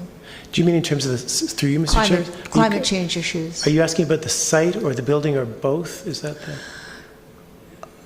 I'm asking you about the building, I think. Okay. About the building? Well, the building would certainly pick up the latest stormwater management techniques available in terms of weather and extreme events, in terms of particularly wind. It's actually a fairly solid box, so it should deal with that quite well. The actual aperture where the atrium is rather limited, so the wind effect on that should be mitigated. I think the concern will be more whether this is going to contribute to any issues in the square itself, like if water is coming off of the facade of the buildings and then washing into the square would be an issue, but we'll be taking care of that together. Thank you. And with respect to the atrium, also the energy costs of atriums are very large. I'm sure you'll take that into consideration with materials. Yes. I guess the last question is, what happened to our fountain? Everybody wanted to have a fountain. Through you, Mr. Chair, we actually are including a fountain in the square, and we've done this on other projects where the fountain is incorporated into the skating area as an element that comes up and disappears. So there's still different options for it, but it's likely going to be something that comes out of the paving and is triggered by either the people using it or it's on and off on a during the day basis and off in the evening. Like the water park that we have in the town park. Yes, it could. Yes, there are. Through you, Mr. Chair, there are a number of options for it, but we are incorporating a water feature in the square. It shows in some of the plans. Maybe not I remember that, but it's not really what I would call a fountain. Thanks. Thank you, Councillor. Councillor Abel. Thank you, Mr. Chair. I'm just looking at the picture and it shows trees there. So somewhere in there's a fountain and a skating rink. Have we considered a two-story parking lot in that parking area? We just received an application where they kind of went down 6 feet and then went up, and it's kind of airy and with natural light. Through you, Mr. Chair, it certainly isn't precluded in this scheme. As I pointed out in previous presentation, there is a lot of parking in the downtown core, and I think the question would go back to council as to whether they want to spend the money, and we went through this in the first phase of between probably $60,000 and $80,000 a parking stall to look at decking or parking garage structures. Certainly this proposal doesn't preclude that, but our cost estimates at this point that you see in front of you are for one level of parking at grade. And how many parking spots was that, please? Through you, Mr. Chair. Through you, Mr. Chair, there's 71 in the large parking spot. I did name them on one of the sheets that you have there. They're listed, as is the fountain, I should just say, on the illustrations on the plans that I submitted that you have in front of you. Did you say 71? Through you, Mr. Chair, 71 parking spots? I can go back to that slide. In the main parking area, and I believe the total number is 89? That's right. It's summarized on the, just go back here. I don't know. Let's get an answer first, and then we'll, okay. Let's see here. It's on one of my early slides. Parking 89 total, and they're listed, as you see, for the different areas. 77 for the large parking area, 10 along the north, 5 accessible in total, and 3 in that turning or in the drop-off. Okay, well, while you've got that there, that was my next question. So the drop-off area, is that a smooth turnaround? Or I think before we had to do a 3-point turn, so is there, that's that green area, number 3, correct? Through you, Mr. Chair, yes, it's designed to be similar to the one that's there today. We worked with the library on designing that, so you drive in, you kind of pull in a kind of a parallel parking, but not quite parallel parking, even simpler. And then drive out. It's almost identical to what's there today. Almost, except it's further from the door. You asked about the configuration, so I'm saying it's the same as the configuration. And so can you turn around and go back the way you went, or is it a one-way and up, they'll go east and out? It's a one-way system, through you, Mr. Chair, yes. All right. So the 2 handicap spots on Victoria Street for the cultural center, it's an accessibility question. I just wanted to make sure. That would be for people that need the ability to get into the building quickly. So previously it was where that arrow was by the cultural center. It says new community facility and the cultural center. There's a red arrow pointing east. That's where it is right now. The current spots are shown where the red box is that what you're referring to? No, through you, Mr. Chair. The existing on-site today, as things stand. I see. Accessible parking spots. Yes, that's my understanding. So if someone wants to go to the cultural center, they would go to be dropped off at the front door, say in inclement weather, and they're elderly and they have a walker. Mm-hmm. Where would they go to get into that door? Through you, Mr. Chair, I think there's different options. They certainly there could be a designated on-street spot in front of that entrance to that atrium space. So that might be one option, or they could park in one of the 2 designated spots that we've or be dropped off in the designated spots, as the case may be, at the just to the north. Okay. Is that? Thank you. Okay. Seeing no other comments, questions, all those in favor of receiving the presentation? All those opposed? That's carried. Thank you very much, David. We'll now move on to the main item associated with this, item number R1. We'll wait for the presentation to be taken down so we can discuss the issue. And we'll put the motion on the table. Perfect. Councilor Maragos, Councilor Humphreys, you guys still okay to be moving and seconding this? Perfect. Comments or questions? Councillor Gardner. I didn't ask, and hopefully someone on staff will be able to answer. With respect to a theater and a performing, a musical or concert space, it's going to require certain acoustics, certain standard of acoustics. Do you know if that was, does anybody know if that was included in this design pricing? Mr. Muno, through you, Mr. Chair? Mr. Chair, yes, it has been included. Thank you. For option one, including the And I'll just theater. remind everyone in the audience, we received a presentation, but we're actually talking about the item now. So if you want to hear about, the council's decision or the committee's decision, we're doing that right now. So, Councillor Gardner, please continue. Thank you. So the acoustics are covered. What percent contingency were they talking about? Mr. Elliott, through you, Mr. Chair, Mr. CEO? Could you repeat the question, please, Councillor? Well, he was talking about a generous contingency. Mr. Nadarozny? Or Mr. Elliott? To you, if I may, Mr. Chair. So the $21 million amount for option one being the three-story concept with the theater, that's inclusive of soft costs, which adds up to about 25%, and that factors in the build-out of the construction of a theater and outfitting of a theater and all those things that go along with it, being the acoustics and materials, etc. And as Mr. Linster mentioned, that is a generous cost estimate, being a high end of $21 million for the option number one. Thank you. So soft costs, I thought meant seating and furniture, so that it's inclusive in that. Yes. But we still would need a breakout figure of how much the contingency is. Somebody must have costed this out.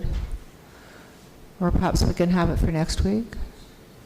Mr. Elliott? Through you, Mr. Chair, this is still a very preliminary estimate that has been done before detailed design. Once the detailed design is done, the architects will be bringing forward a detailed budget and cost estimate of the project, including any special contingencies for soils. At this time, it's a consolidated figure that they've done at a very high level. It's based on best information that they have, but until the detailed design is complete, we will not have a detailed budget breakdown for this project. Through you, Mr. Chair, and when do you suppose that would be? Mr. Mino? Through you, Mr. Chair, I think we've identified in the report that if Council provides direction this evening, we'll work towards that. The recommendation talks about the next step would be to tender the construction of the parking area, but we're probably looking at early 2019 to bring back a detailed report with the cost estimates for final design of the expansion to the building and those detailed costs. Thank you. With respect to the community space, when did we decide that we were going to be providing and what community space we would be providing? Like, we've got a dance center here, we've got an art center. Who made those decisions, and have we consulted, are we going to be competing with private businesses? This concerns me. And also, what the people who were in the former buildings were concerned about was dedicated space. I'm assuming that none of this is dedicated space, so none of those people would be happy with what they wanted from us? So I've never seen so many staff eager to answer a question. Mr. Nadarozny, we'll start with you. Through you, Mr. Chair. Our first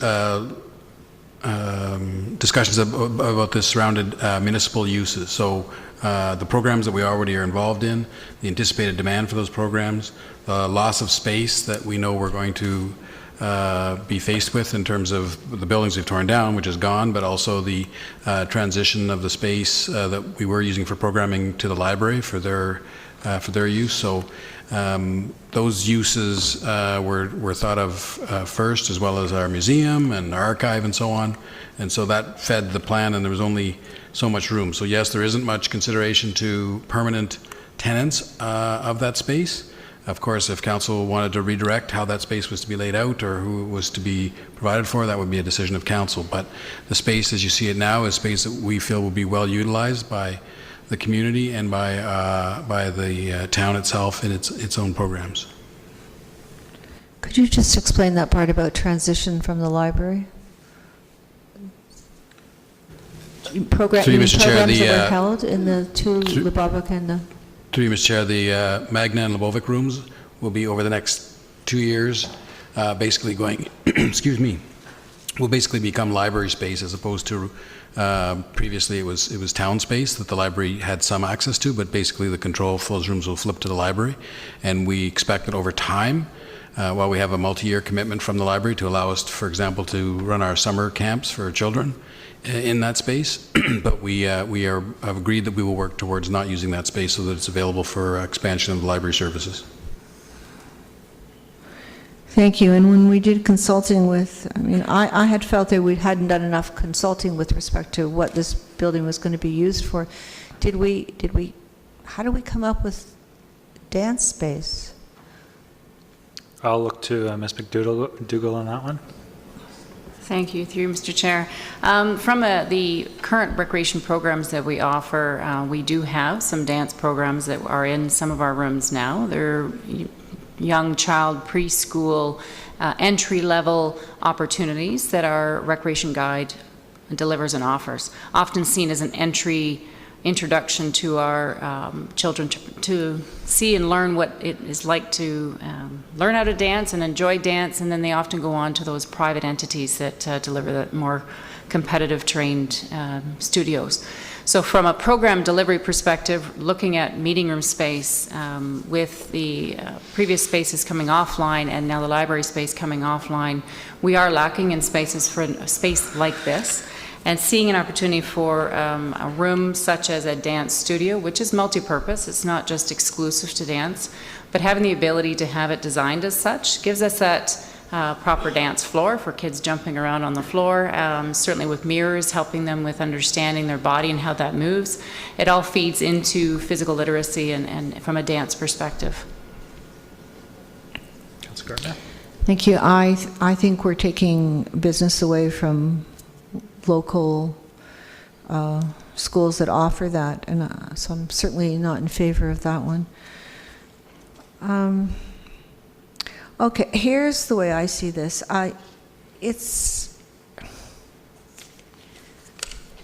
First of all, we're being asked to approve a budget for a building and a square. We don't have any real costing on this. We've got no detailed costing on this.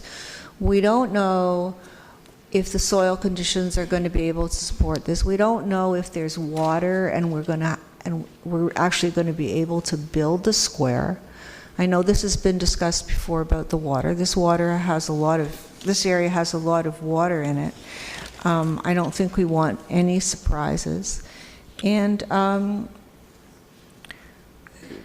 with respect to fiscal responsibility, my opinion, we need to build a business case on this. We need to have an operating model. We need to look for partners who can help us with operating costs. We may get grants to build it, but this is going to be long-term, a very expensive building to operate. It's just to me logical to look for partners, and then we have to look at staff. Who are we going to? Do we have to hire a separate staff to operate the building? Are we going to be hiring somebody to be in charge of management of the square? Who's going to be programming this space? I think the staff that we have, unless somebody knows something that I don't know, I think the staff that we have are pretty busy. So I think we need to look at the operating costs, and it needs to be a fulsome decision, and it needs to be a fiscally responsible one. And with the information that I have, and I love the design, and I think that modern works well with the old, but I'm certainly not going to approve a budget of more than $21 million when we don't have any detailed costing. That's just, I'm just going to be quiet for now and listen to what everybody else has to say. Thank you, Councillor. Councillor Thompson. Thank you. I guess I have a question about the Canada Cultural Spaces Fund, so I guess I'll direct it to Mr. Nadarozny, through you to Doug. Doug, within the report, it says there's an opportunity to acquire federal funds to help offset some of the cost of the construction.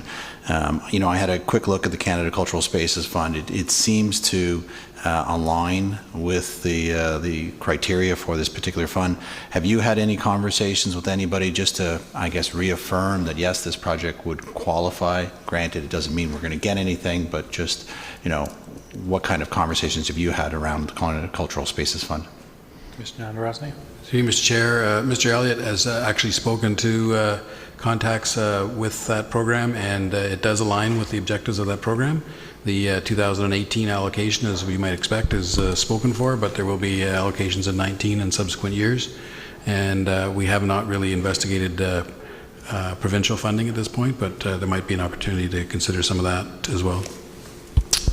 Thank you. And one of the options before us is to make a decision on how many floors we want and whether or not there's a theater involved. Based on the conversations that you may have had, do you feel that including a theater will improve our chances to receive funding? Through you to Chair. Through you, Mr. Chair, certainly a theater provides for more opportunities for cultural programming. So I would hope that that the funders would look favorably on that.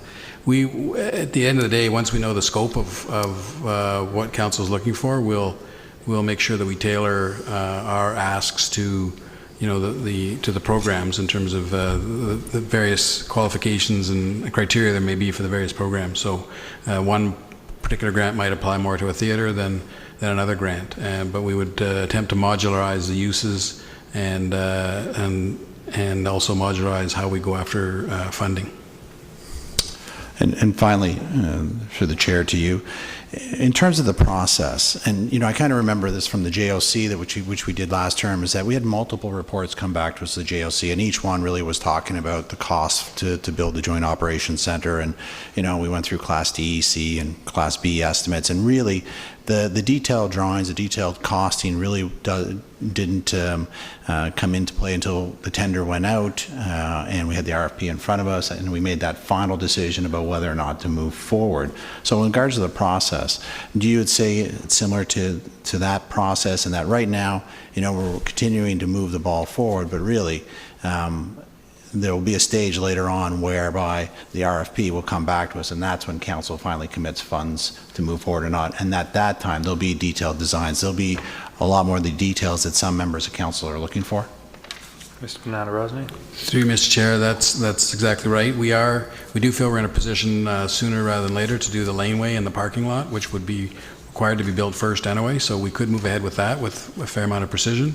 And then the other parts would come together for both final design approval as well as funding. So at that point, we would expect to have any grant commitments in hand as well before asking for the final commitment from council. And would there also be some commentary around operational costs, how we foresee this going forward, things like that? Mr. Nadarozny. Through you, Mr. Chair, absolutely. Once again, we know the scope of the building that it is that council wishes us to pursue, then we'll be able to give more attention to how to staff it, how to program it, and those sort of questions. Thank you. So it's just about 9 p.m. I know we've got people in the audience right now, so I'll look around to my colleagues around the council table. Would you like to take our prescribed 10-minute break now, or should we wait until we're done this item? After this item. Okay, so we'll do it after this item. Sounds good. Councillor Marcus. Thank you, Mr. Chair. Councillor Thompson asked quite a few questions that I was looking to get some answers on is in regards to the funding and the operational costs. I'm comfortable moving forward. I would also like to just point out and thank the Executive Director from our Cultural Center, Suzanne, who I believe brought this funding source and grant possibility to staff's attention. So I just wanted to thank her for that. I just think this is a great opportunity, as I've said from the beginning, for us to create that square, that vision that we've had for our downtown to help kickstart the revitalization. Looking through those drawings, I envision what I think many of us have seen is you could have the Christmas market there, the Christmas tree lighting, having an outdoor reading area, I think is fantastic for the library. When we went to Halifax and we saw the library out there, as Councillor Thompson mentioned, and Councillor Kim, when we saw them, they had an outdoor reading area, but it was up on the top. But it was very well used. Everyone was out there. They were enjoying the sunshine, reading. It was quiet, peaceful. So I can see that happening here as well. I just think that we're one step closer moving from concept to reality. And I think this is a vision shared by the whole community. And I'm excited in moving forward. And I can't wait to see us get that one step closer. Thank you. Councillor Tom? Thank you, Mr. Chair. And I think the intent of this project is to create a dynamic space, public space, that will draw our residents and even people from out of town into the downtown of Aurora. I think that's the critical kind of aim of this. I know the architects and the planners spoke to that as well, but this has obviously been kind of our main goal in bringing this forward and when we've been discussing this project in the past.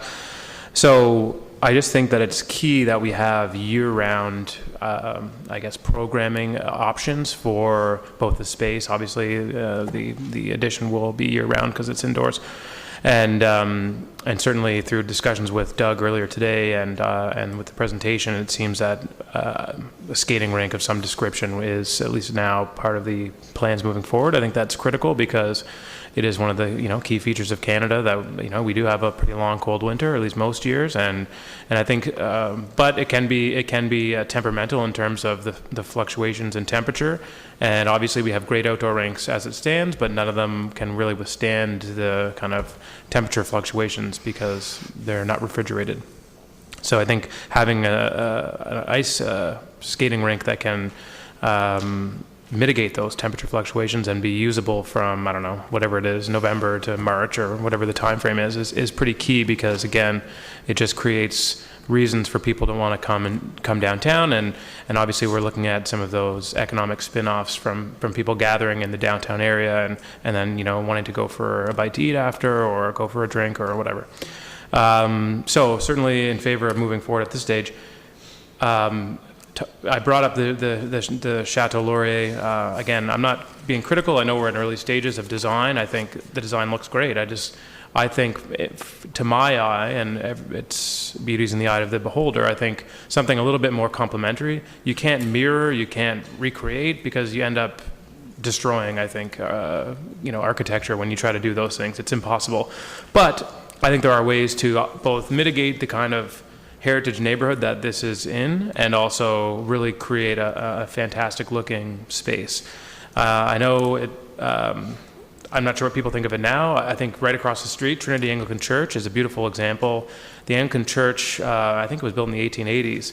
It's just I think a fantastic example. If anyone hasn't been inside, they should go, of that era of especially that kind of high Anglican architecture, the choir area towards the nave and so forth. They obviously had a massive addition put on. I think it was around 2000, Jeff? So a while ago now. And certainly it's not uber modern, at least by 2000 standards, but it's also complementary in my opinion. So it's certainly not a mirror image of the kind of Gothic church that's there now, but it's extremely complementary both to what is there and also the kind of neighborhood surrounding, while being, I think, quite modern. I mean, there's no stained glass there. If you go inside the new worship space, there's a ton of wood beams and all that kind of stuff. So it is quite different, and yet it complements quite well with the older building. So that's kind of my comment on what I'm looking for in terms of what the kind of architectural style and the impact of the new build would look like. Certainly that's going to be discussed at great length probably by this council and even more likely the next council. So again, that's just my comment moving forward. But in terms of the overall scope, this is, again, just a step in the right direction, and certainly all the final decisions with respect to costing, will be coming back to council at a later date. Thank you, Mr. Chair. Thank you, Councillor. Councillor Abel. Thank you, Mr. Chair, and I don't think anyone will be surprised that I'm not in support of this, and there's many reasons. First of all, it's the design, and I think we can do far better. I'm all in favor of a library square, a civic square, don't get me wrong. I have been for both terms I've been here. What my priority is the library. The library operates every day of the year, 14 hours a day, 300,000 people come through there. It's an absolute necessity and a community hub.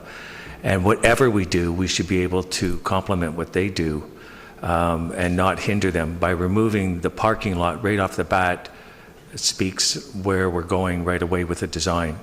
And so I had asked very early on to consider a design on the east side by Victoria, and of course we're not going to consider any design except the one that will impede the operation of our library. The accessibility report, and I'll draw your attention to page 8, Advisory Committee Review. It has been revised, but it started off not addressing what our concerns are. And our concerns, if we had the picture up there, are that we are moving backwards as far as accessibility goes. The parking spaces are further from the entrances. The one into the cultural center is incredibly farther away. We don't understand how they park at the north end of the new building and have to navigate their way through to the cultural center. The drop-off, currently, they drop you right off at the back door, and I would say you're, with a car, you're 5 meters to the elevator. Now, you have to get out at the north end, and one was to walk through the new extension and then get an elevator to find your spot. So someone in a car with a disability, this is a huge issue. And one of our committee members says, you know, his wife is ailing, and he likes to drop her off right close to the door and then park and then make their way to the elevator. So the accessibility issue is huge. It's a step back. It's AOD compliant, I'll hear that, but it's not where we are in Aurora. Instead of moving away accessibility, we should be enhancing it. The drop-off at the library, and I've mentioned this before, if anyone's been there, and I'm sure we all have, but if you stand there at the front door and see the cars come round and round and round, I'm going to guess, 40, 60 an hour on a busy day. And they're dropping off children, people with disabilities, and now that drop-off is further away by 10, 15 meters at least. I'm not sure what it is. So why not just leave the parking lot where it is and build your square at the north, at the east side? Why not even talk about it?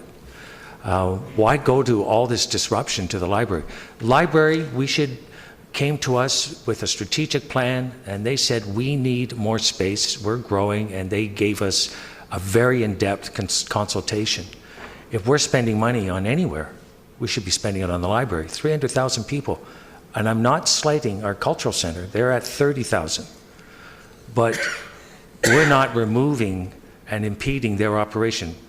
So, and we just had the baseball people come forward with all their metrics and how they need more ball diamonds, but I don't see a dance studio saying they need more dance space.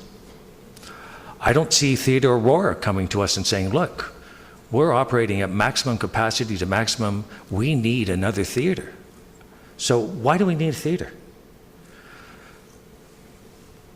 It's just because we can build it, I guess. The most obvious question is, why wouldn't we use the community space that we have at the Armory? $2.3 million. And the financial implications of getting involved and making a deal with Niagara College is the financial implication is now we've got to spend $21 million on a building beside the cultural center. It'd be great if the cultural center came to us and said, this is what we need, part of our strategic plan, this is how we're growing. And we could address all these things together, but we could easily put a theater in our armory, as well as Bridge Club and all the community events that you can imagine, including toddlers that want to learn to dance. My family was involved in dance studios for over 12 years. They take kids at a very young age. People that can't afford to go, they supplement them. Every dance studio does. We have, I think, 6 or 7 dance studios. So we don't need to build this, quite frankly, and we don't need to disrupt the business of the library. If we just took a step back and gave ourselves an option, heard from our cultural center, their strategic plans, our museum, their plans, incorporate the Victoria Hall, I'm sure we would have something far less expensive. The money that we save, we could go to Theatre Aurora and enhance that. We could make it a bigger capacity, just take the roof off and create an extension there. And of course, we are where we are now because we don't understand financial implications. Where was all this report on our stakeholders and our staff when we were giving away the armory? Why wasn't any of this brought forward and saying we could use this space in the armory? We could get cultural funding. So this is a big, big ticket item, $21 million. Not in favor of doing it at all, especially because I'm not convinced there's any need. Do we need a theater on the 3rd floor? I mean, it'd be nice. And then Councillor Gartner and others have brought up the operation of a theater. If anyone does any investigating, and you check Newmarket Theatre, Richmond Hill Theatre, these items are heavy operational costs. You don't make money on them. We have our own theater, Theatre Aurora. We have a theater at St. Andrew's College that Music Aurora has used for the last 2 years. So, I mean, I guess it would look great having a theater there, but how practical is it? How often would it be used? And where are the reports and the analysis that says that we need this? Do we have Theatre Aurora coming to us and asking and saying we need this? No. I only heard one person mention it. Councillor Thompson mentioned it to me a couple of years ago. It would be great to have an underground theater. So this is where we are. We're building it on the 3rd floor. I've watched the public consultation for years. You know, we need space for our Bridge Club, our seniors. We could put in conferences. We need space for a celebration of our business community when we go out to King's Riding and we rent these places. We need a big hall. So, fiscal prudence, that's why I'm not in favor of this. The design is our library is stated emphatically, why get into the parking lot there? Build it on the east side. I think if we're listening to our residents, they're asking us to spend responsibly and to do all they can to make sure the library operates as efficiently and as well as it does. That's what I'm hearing. So I'll let my colleagues all explain why they're in favor of this, and we'll take a vote. Thank you. I'll go to Councillor Kim, who sits on the library board and represents the library board. Thank you. I feel like Tiger Woods being introduced before a major open here, but I'm missing about 20 other titles probably. Thank you, Mr. Chair. And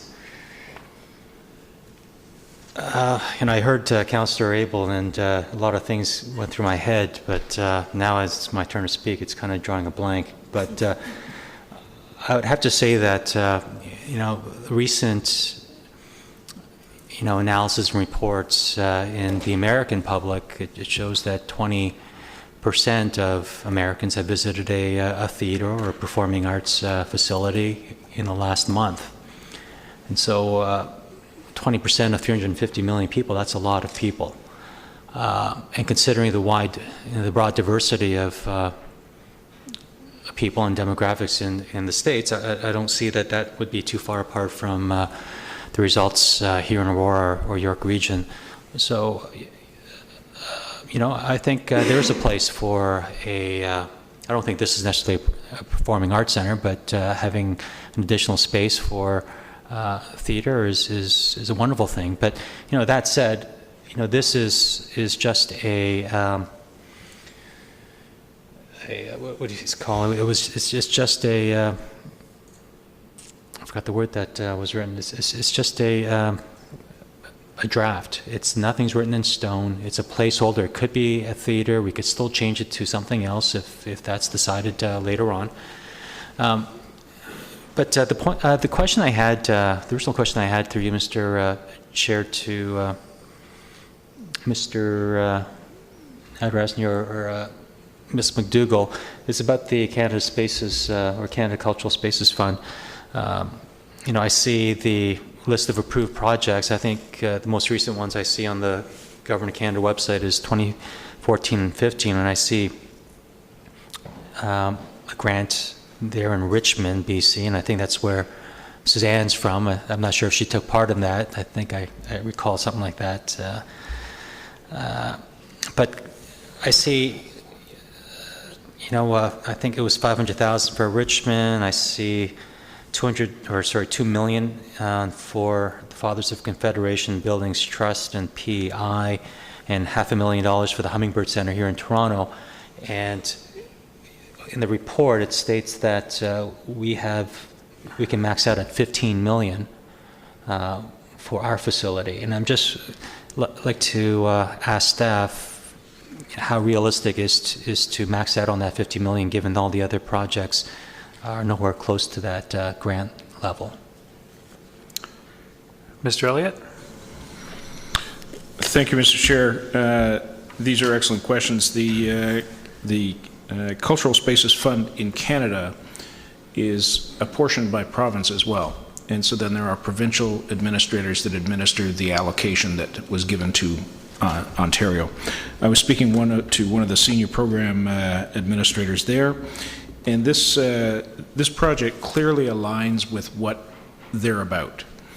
And they were actually getting quite excited that they were hearing of a complete new building coming forward in the application cycle. They've seen lots of additions, renovations, add an elevator, add a room kind of thing in the past, but they were excited to hear of this. Quite frankly, though, while the project says up to 50% eligible and up to $15 million max, the reality is that given the program constraints and depending on the funding available for 2019, we may end up having to ask for funding over 2 years, and that is possible to be approved in that way.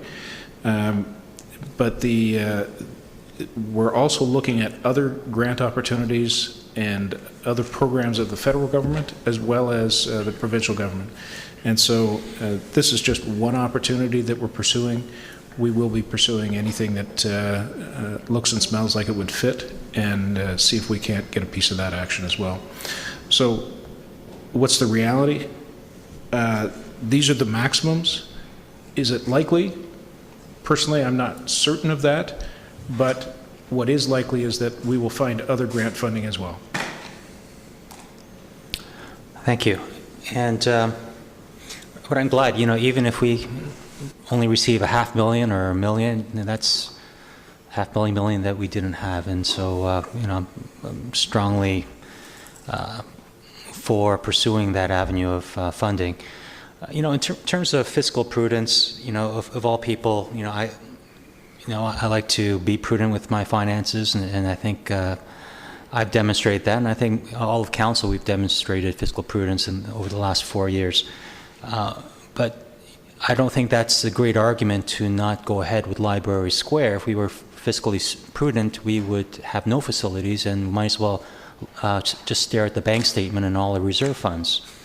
when we look at the costs, I mean, we have to look at all the other benefits that a public facility affords. No one here is under any false impression that this will be a revenue-generating facility, and we have to consider all the other benefits as well. Those benefits would be increased foot traffic to the downtown core, and that's been mentioned many times.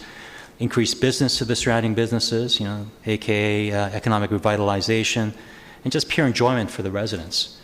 There's a sense of pride. I mean, we were talking about Main Street in council a couple of years ago, and a Main Street, and just the physical buildings in our town, that's a sense of pride and identity in one's place of residence. A sense of identity is largely based on the physical environment. No one says, I love living in Aurora because we have a huge surplus, or no one says, I love living in Aurora because we have blocks and blocks of low-rise, low-density housing, and no one says, I love living in Aurora because we don't have Japanese longhorn beetles eating our trees. We say, I love living in Aurora because we have wonderful, kind people, and we have beautiful buildings, we have wonderful facilities, and we have a wonderful Main Street, restaurants, and so forth. So this is part of that plan to ensure that our residents enjoy living in Aurora, that they take pride and identity in place, and this is part of that equation. So for us to just look unilaterally at a ledger and see a big deficit, we just try to have that minus sign be manageable, and we have a great volunteer people, and I know many people from Music Aurora to the Cultural Center and the library. We brag about how many volunteers we have, and so we utilize that volunteer force to raise money for continuing programs and even the facilities themselves. So I'm all for this plan, and I'm very excited about what's been presented before us. Thank you. Thank you. I'll go to former library board member and board chair, Mayor Don next for the first time.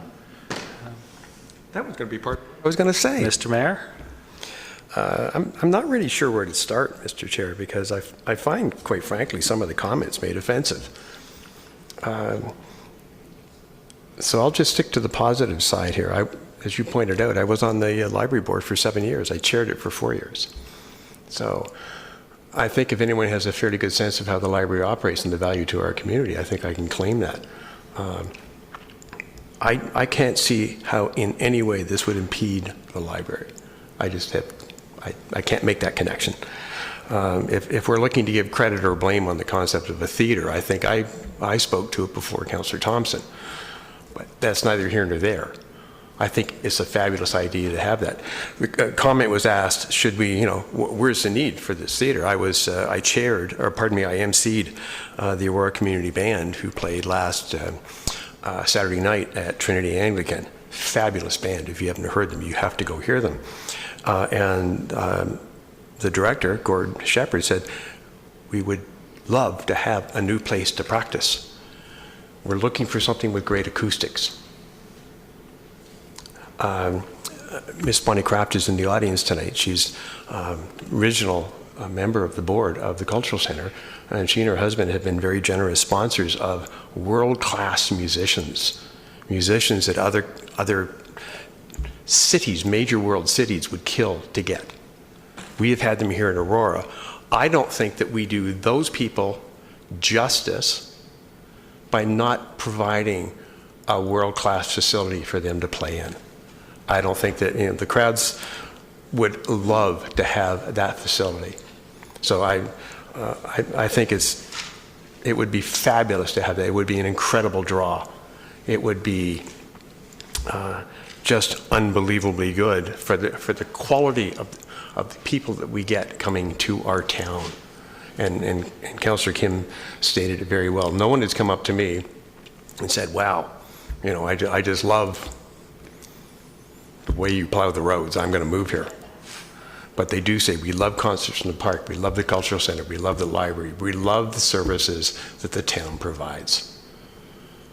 And this is an absolutely perfect, well, maybe not perfect, nothing's perfect, I guess.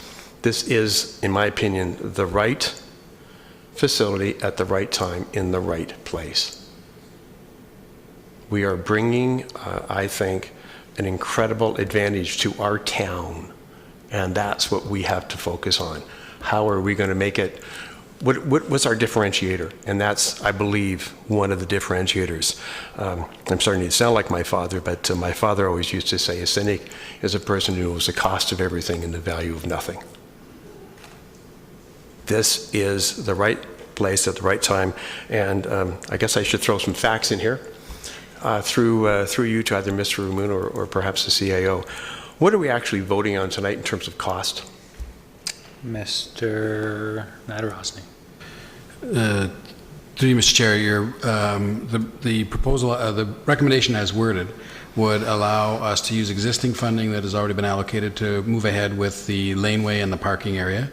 And it would indicate that we are to proceed with the next steps of finalizing a price for a three. So the actual cost, sir? Yeah, the actual cost. But what is that number?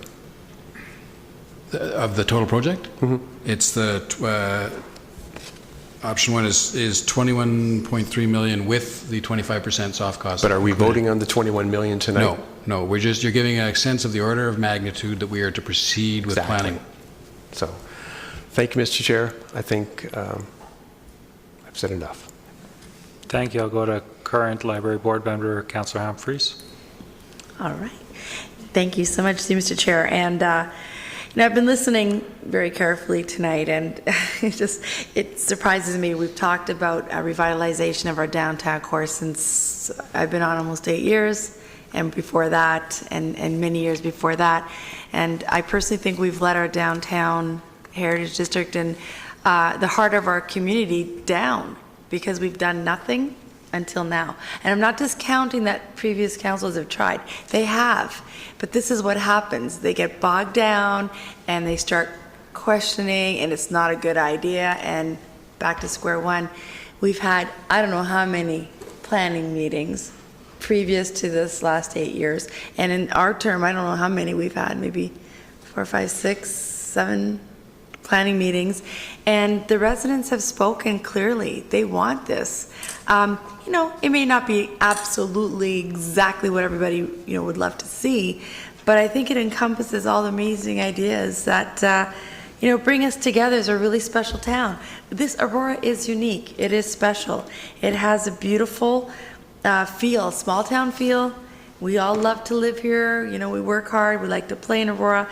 And this will provide our community with a very special public space that will be a gathering space where we all can go. And, in Europe, our family backgrounds from there, we all have town squares. You go to the town square, there's a major announcement, the mayor wants to call a meeting or proclamation, you go to the town square. And that will be the hub. And from there, it just filters out. And I do believe that our amazing, best in the world library will have new people coming in and saying, wow, this is so cool. It wasn't like the library, that I used to go to maybe 25 years ago. Things have changed, and for the better in those areas. I believe that, this public space is going to bring and celebrate arts, culture, and our heritage, because that's what Aurora is known for. Arts, culture, and heritage. It's a very, very special town, and we're blessed to have that unique title. I have relatives that are very much in the music and acting business, and they come here all the time and are envious of our cultural center.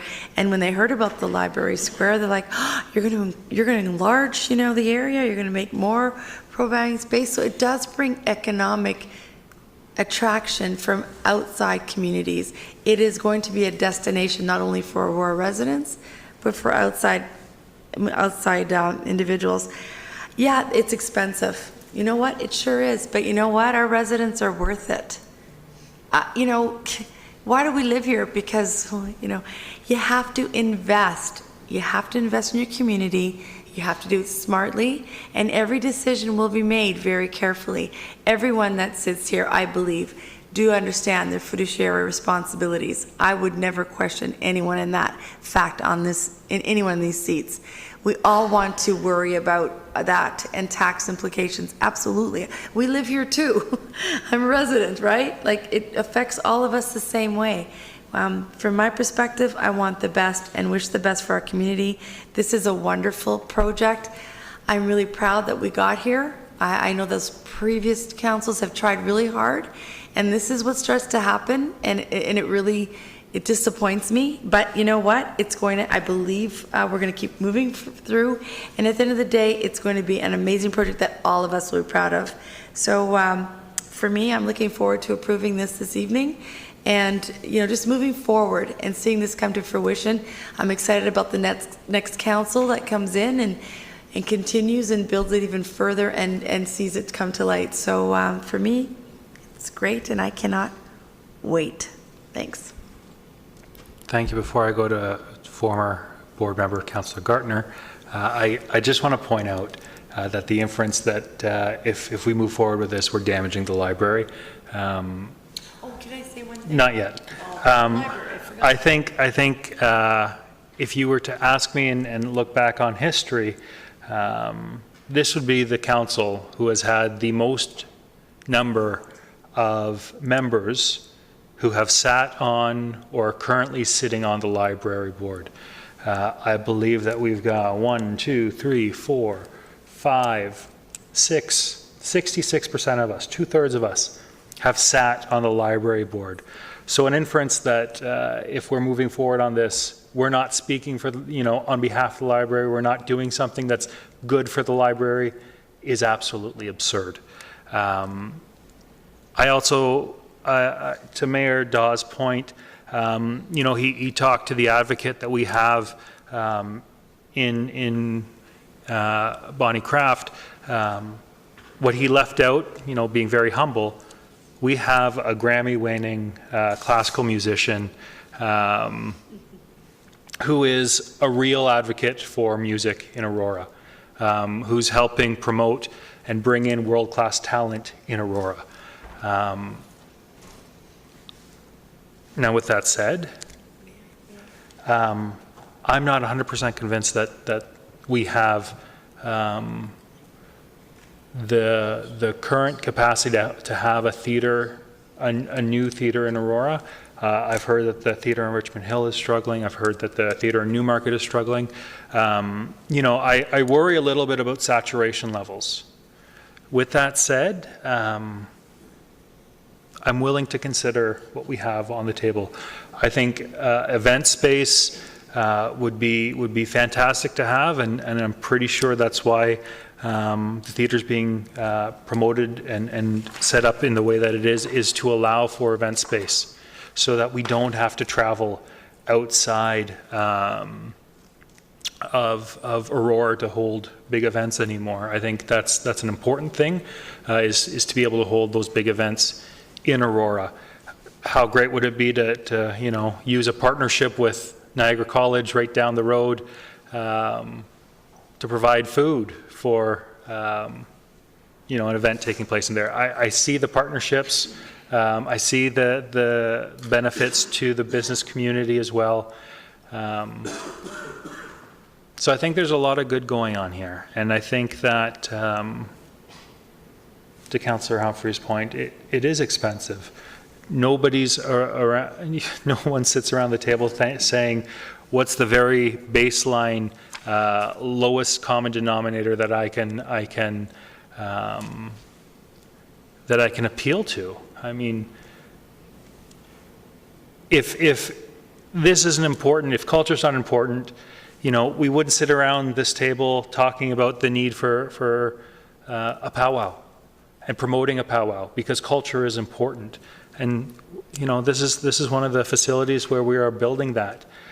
So it's important to me that we recognize when we talk about fiscal responsibility and doing what's prudent, that we are all looking at ourselves and the initiatives that we promote that are important to us. And if we use that same benchmark to something we don't like as opposed to something we do like, we wouldn't be doing those things that we're all proud of having done.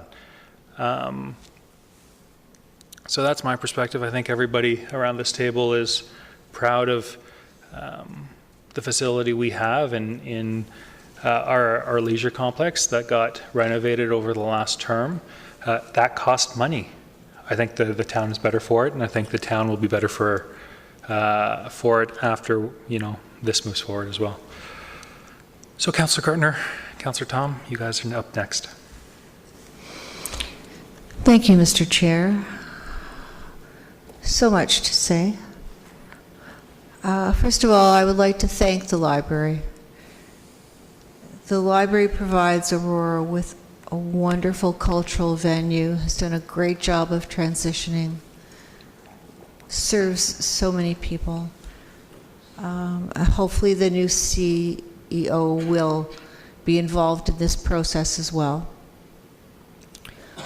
With respect to wanting this and working towards this, I don't believe anybody at the table can say they have worked as hard or as long as I have. I've worked through 4 councils to try and get something happening here. And on downtown revitalization. I think this is great. It's not perfect. I think the library would have liked it to be otherwise, but they're agreeing to do this because council has voted to do this, and it's going to be wonderful for the downtown core, including the library.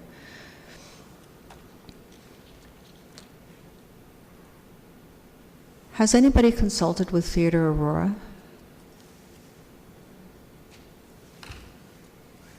Ms. McDougall? Through you, Mr. Chair, they have been part of the stakeholder engagement, and they are continuing to be part of our partners, cultural partners table. So from an information perspective, we continue to gather their input. And certainly moving forward, they would be part of that evaluation. Thank you, because I think we need to be very careful. We have another cultural group who has been operating in Aurora for a long time and providing community value, and we just don't want to take the mat from under them. We have to figure out how to work with them on this. The thing that still really bothers me is the accessible parking, the lack of accessible parking. And I would like to suggest there is, on the east side of the cultural center, there is now quite a lot of parking. I've never counted the spaces, but I think it's probably between 12 and 16.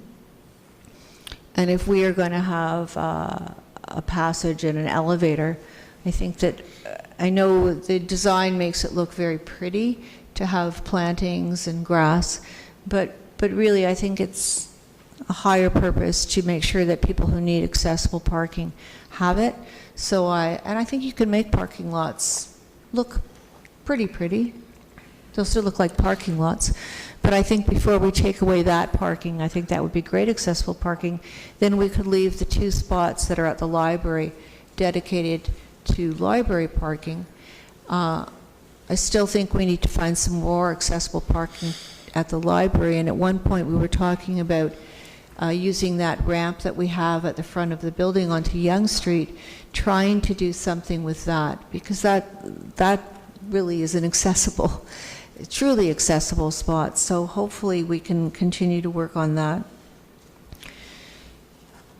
My understanding of the recommendation is that we are approving spending money on something specific, but we are also approving a schematic design for the new building and the square. So through you, Mr. Chair, to Mr. CAO, by approving this, are we not also approving spending this amount of money more or less, which actually comes up to $26,300,000? Mr. Nadarosny. Through you, Mr. Chair. You would be approving of staff to go forward and continue planning to that magnitude. So if there was any risk, it would be that we planned for this $21.3 million schematic, the option that's proposed, and that at some point, when more details came forward, it got downgraded or another decision was made that money would have been spent on a design that you ultimately didn't follow through with. But that decision point is unavoidable because you need more information to figure out what the actual cost is. You need more information. We need more information to go after grant funding with some certainty. And so all you're really defining is what is the scope of that work we're going to do for the next phase. The actual number will still come back. We won't have allocated 21.3 million, but we will be telling staff and telling funding agencies that council is prepared to build something of that caliber and of that magnitude, and we would go forth and continue the planning and continue the grant application process on that basis. The only spend that we were saying we would do as a result of this is the lane and the parking and the continuing of planning exercises. Thank you. By approving recommendation 2 and 3, are we committing this council and a future council to spending somewhere in the magnitude of $26 million? Through you, Mr. Chair, you're not committing council to spending the actual 23 million until we bring back a cost estimate and ask to go to tender, and ask at that point for whatever money we require to complete the project to be allocated by council. So that would be the full amount, revised amount, more detailed, less any grants that we've been assured we will be getting, and the balance we would be asking council to make a commitment at that time to spend the money. So by approving option 2 and 3, we're not committing any council to spending that money. We're only committing the council to future exploration. Through you, Mr. Chair, that's correct. Thank you. I still believe that we need to do a business case. I still think we need to look for logical partners. I think we need to have an operating model, and I think we need to know what kind of new staffing will be involved. And I think all that needs to be done before any council approves to spend any money on the building of this. And we're not going to make money. But how much money do we want to lose? I'm over my time, so I could speak to it next week. We really need to know what's what before we make any financial decisions. Thank you, Councillor Gardner. Oh, excuse me. I think we should be calling this Library Square. Thank you, Councillor Gardner, and I will say that I agree with you. Councillor Tom. Well, just off the bat, I kind of disagree with that, but we'll obviously be looking at that. That was actually going to be one of the last questions I was going to ask, but since it was kind of brought up, the naming contest or the framework we put together for the naming, perhaps an update from Ms. Mackenzie Smith, Mr. Chair? Through you, Mr. Chair, we are currently, I believe, looking at scheduling right now the meeting to make the final decision the second week of July at the latest. So we'll have an update after that. So the council, it'll come to council in the second week of July? Through you, Mr. Chair, the meeting of the committee that is making the decision is meeting in the second week of July. Okay, thank you. Another point I'd just like to point out, and I know that in our discussions, and again, I sat on the board of the Cultural Center. I appreciate that a lot of the members are here, and certainly they do great work in our community. And I know that the Church Street School and the Cultural Center are somewhat synonymous, or at least they are around the table in terms of what people refer to the Church Street School as. But I think the report is clear, and I want to be clear. The intent is to create, in addition to the Church Street School, which is a town building, for town space. And the kind of makeup of that space, obviously we're looking at cultural elements, but I think that it can be confusing because some people refer to the Church Street School as the cultural center, and the building itself is the Church Street School. So I think that's just, again, just to be clear moving forward, so everyone involved knows what we're dealing with. In Councillor Abel's remarks, he talked about how he talked about Theatre Aurora. And again, totally respect and appreciate the work that Theatre Aurora does in our community. We lease them that theater building. To my understanding, they put around 6 shows a year on. I don't know if anyone can confirm that. It's not really that important, but they build sets, they have rehearsals. They really take up that space for pretty much the bulk of the year, is my understanding. And it's very difficult, with that said, for other groups, music groups and so forth, to actually get space and get time to use the theater space. And that's not a slant against Theatre Aurora, it's just the reality of the situation. They put on productions, they require sets to be built, they require, again, as I mentioned, rehearsals and so forth. So I don't think the space that is proposed as the so-called theater in this schematic that we're looking at, and obviously the details will be refined later, are just for, say, performing arts theater, as Councillor Abel suggested. In the report on page 4, it talks about the theater would be designed to be an adaptable space with retractable seating, which would allow for a multitude of events from theatrical and concert performance to lectures, film screenings, and ceremonies. The design also allows for the room to be completely transformed to a space that could accommodate endless array of activities, including meetings, gatherings, and banquets at an affordable cost for the internal and external users. I'm sure, Councillor Abel, we can find a space for the Bridge Club. So, I think that just trying to pigeonhole it as just a theater isn't really reflective of what the report suggests, and I don't think that's the intent of the council moving forward, because, as I mentioned in my initial comments, we're looking at a dynamic and adaptable space, both in the extension to the Church Street School, but also the square outside, to really try to drive our residents, and then again, tourism from residents outside of Aurora, to visit the downtown. And hopefully the economic spin-offs will allow for a kind of economic development of our main street and the businesses that are there currently and that we hope to attract. So again, I just wanted to make those points clear, and I will be in support of the recommendation. Councillor Marcus. Thank you, Mr. Chair. Through you to our CAO, Doug. In regards to the Canada Cultural Space Fund, would it help to have an approval? Do we need an approval here tonight to help with that grant application? Could we put that grant application in without approving this tonight? Mr. Nadarozny.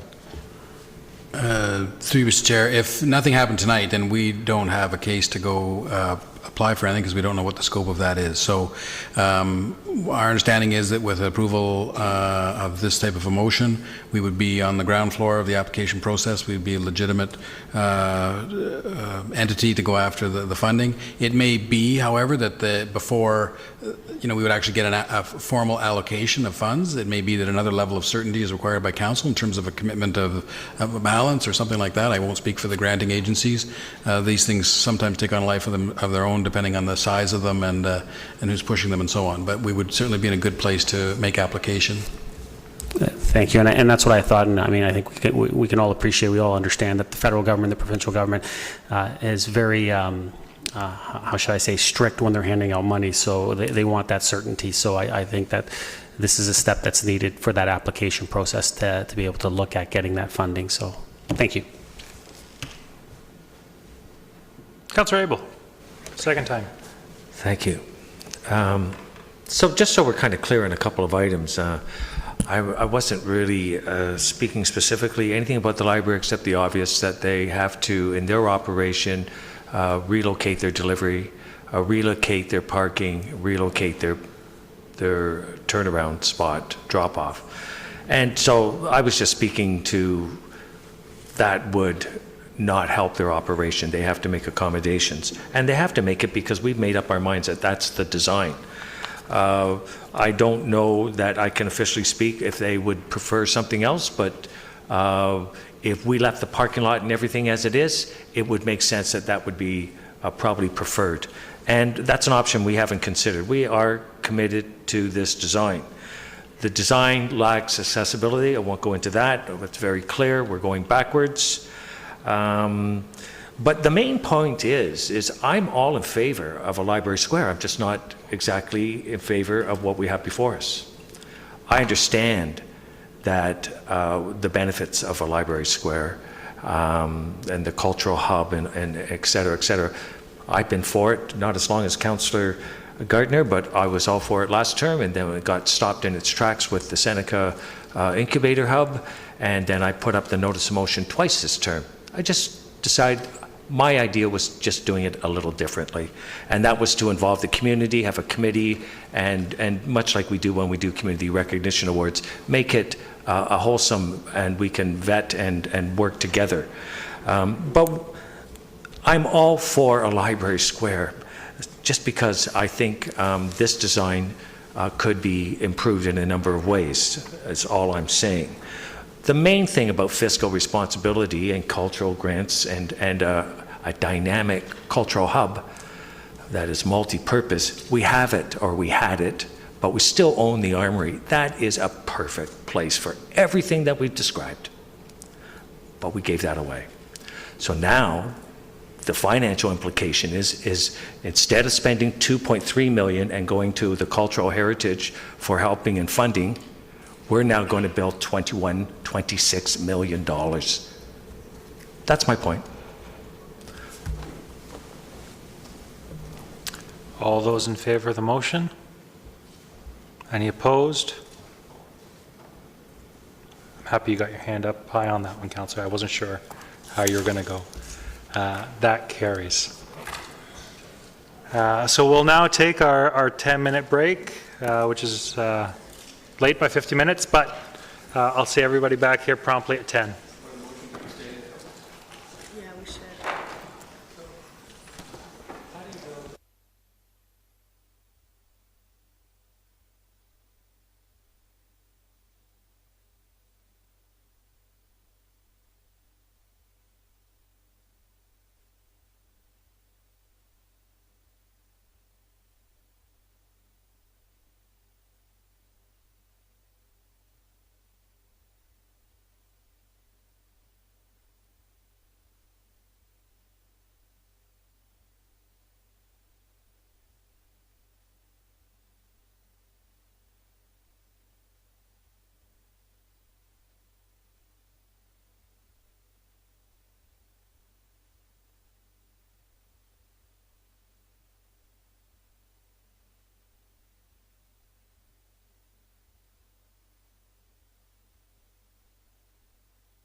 Bueller.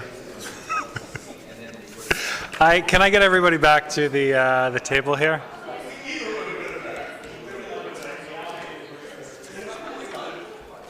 No.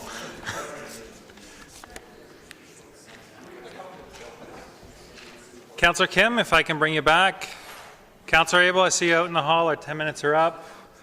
Councillor Maracas, Councillor Thompson, we need quorum.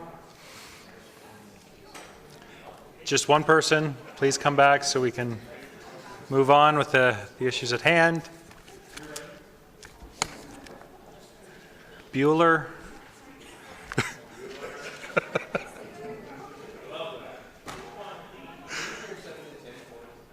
We're going to deal with R2 because we've got a staff member here, and then afterwards we will happy to move things around a little bit.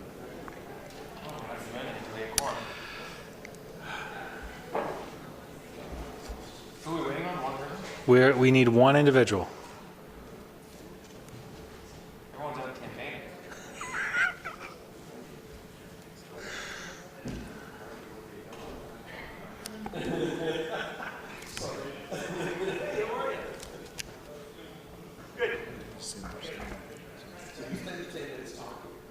Of course.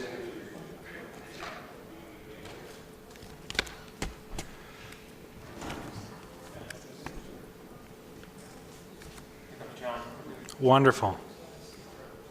We can get this meeting started again.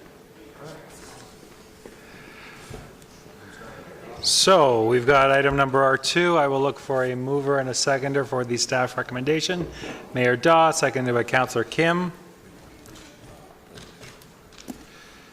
Oh, we've got a presentation. Mr. Furman, welcome.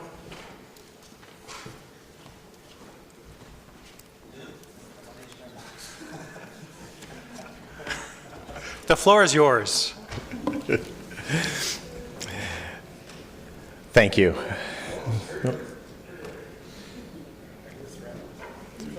You never know.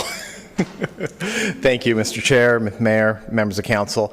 I'm here this evening to present some information to help address some questions that arose through previous discussions on this item at previous council committee meetings, and hopefully answer any questions you may have regarding the report before you on facility advertising and sponsorship enhancements. First, I'd like to, although the report does speak to both the facility advertising and the facility sponsorship programs, they are in fact two distinct and separate programs. Recreation facility advertising has been in place for a number of years here at the town. It is currently limited to indoor advertising within the recreation centers and the Aurora Public Library. I would footnote that we are phasing out of the public library as well, but we continue to have indoor advertising throughout our recreation centers. And over the years, that's grown to include items such as rink boards, lobby signs, wall signs in the arenas, wall wraps, floor decals, and a number of few other things. Some examples for you. The photo on the left-hand side of the screen is a sample of a lobby sign. Those lobby signs you can find throughout the lobbies in all three facilities and are the most popular form of advertising with our current clientele. And the photo on the right is an example of a rink board and an arena wall sign just above that.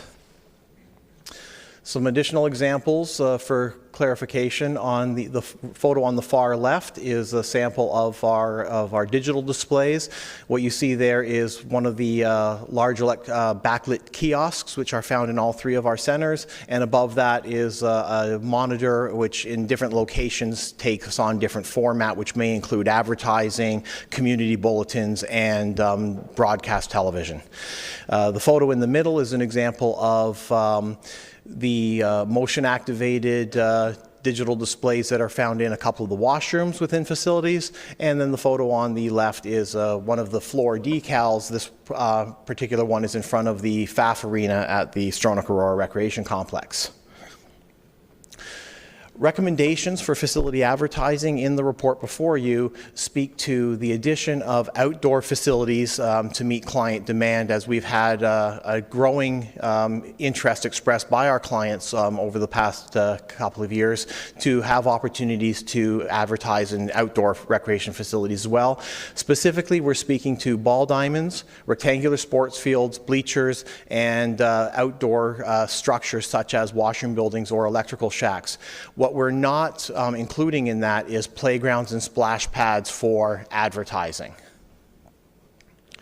So this is an example of what advertising would look like at a ball diamond or a sports field, and that typically in the form of fence line banners, as you see along the back of that photo. We would be looking at implementing this form of advertising at our facilities that have fence lines, such as the ball diamonds and artificial turf soccer sports fields.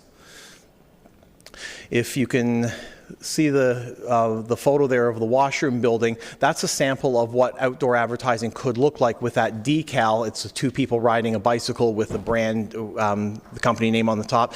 This is similar to a wall wrap that we have inside the Treasure Hill cycling room right now at the leisure complex. This is a sample of what outdoor advertising could look like on those structures. And this is a sample of what advertising, either in the form of banners or rigid signage, could look like on the back of a bleacher system as well. Facility sponsorship, as I mentioned, is a separate program. It's more recent. It was approved and implemented in 2015. It is also currently limited to assets within recreation centers, such as arenas, pools, and program rooms, and meeting rooms, things like that. The specific appearance of the sponsorship program is tailored to differentiate sponsorship from advertising. It's a cleaner look, it's more discreet than you see in typical advertising, and those details were approved by council through the sponsorship recognition program that came right down to details of format and fonts and everything. So that type of detail would transfer to the outdoor sponsorship recognition as well, that approval of that type of format.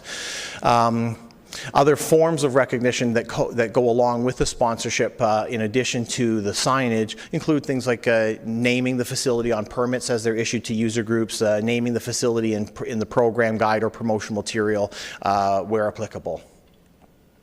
This is an example of the cleaner, more discreet design that the sponsorship recognition has. This is outside the Toyota Arena, also at the Stronach Aurora Recreation Complex. This is what the sign looks like outside of the Aurora Kitchen Accents Teaching Kitchen at the Leisure Complex as well, all in line with the council-approved formatting. The recommendations before you for sponsorship also include are focused on going to outdoor facilities as well, and the recommended facilities would be ball diamonds, rectangular sports fields, and additional facilities such as the dog park or splash pads, playgrounds, those types of facilities we have identified as more suitable for sponsorship. Some samples of what outdoor sponsorship recognition could look like. This would be similar to what I showed you in the arena, but on the back of along the back wall of the stage at the band shell, as an example. The photo on your left is a photo of the contractor signage right now at Thomas Coates Park on Mavernack that was just recently opened. We would be looking at, that's an option for placement of some signage of that similar type of structure, and depending on the size, makeup, and layout and access points of an outdoor facility, maybe one sign, maybe two signs at a facility we would look at. The photo on the left is another sample of what sponsorship signage could look like at a playground or a splash pad, where you have the signage in that similar format, being the town of Aurora together with, and then the name sponsored on a pillar or of some kind like that. So that's the Those are the different signages and the different program differentiation between sponsorship and advertising. Some other questions came up around program revenue, and so I wanted to try to give you some more background on that.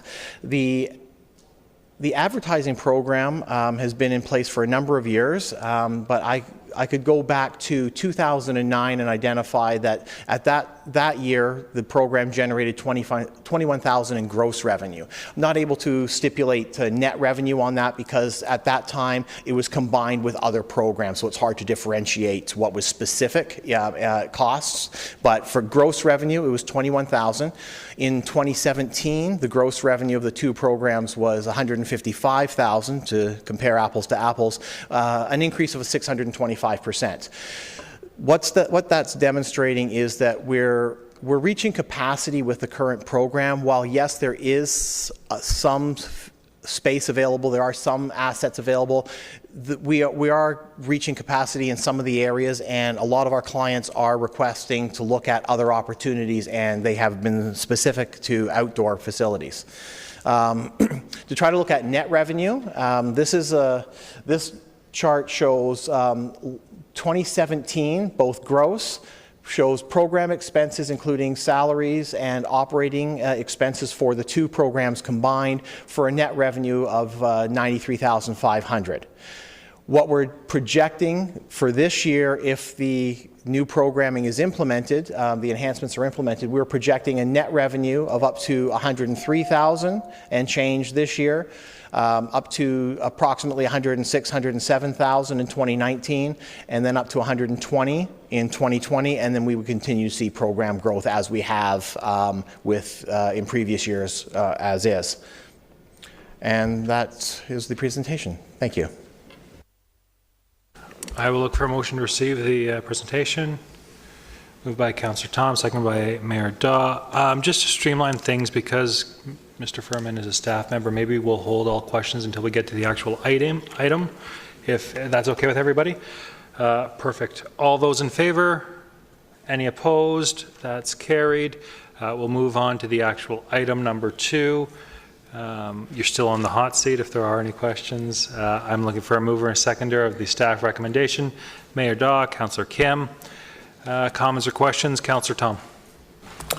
Thank you, Mr. Furman, for your presentation, and thank you for staff for doing additional work on this and bringing it back. Again, I'm still in support of this. The purpose of bringing it back was to gather more information and to allow for council to digest some of that information. So right off the bat, though, I think, although I'm in favor of the proposal, I think typically I'm more in favor of maximizing revenue by advertising and sponsorship. I think it's great that we're looking at our baseball diamonds and soccer fields and outdoor sports facilities, tennis courts, that sort of thing. But certainly there often is a level of appropriateness with respect to advertising and sponsorship, and particularly on sponsorship, I'd like to make an amendment, Mr. Chair. Now the clerk, I have discussed this with the clerk, so I don't know if he can put it on the screen, the amendment that we discussed earlier. And then I'll ask for a secondary, I suppose, or you'll ask for a secondary. Okay. So that's the amendment I'd like to move. Just that clause 2 be amended to exclude the following areas from enhanced recreation facility advertising and from the facility sponsorship program, that is splash pads, picnic shelters, and gazebos, the band shell, and playgrounds. And I believe those are exclusively listed under the sponsorship enhancement section, which is on page 5 of the report.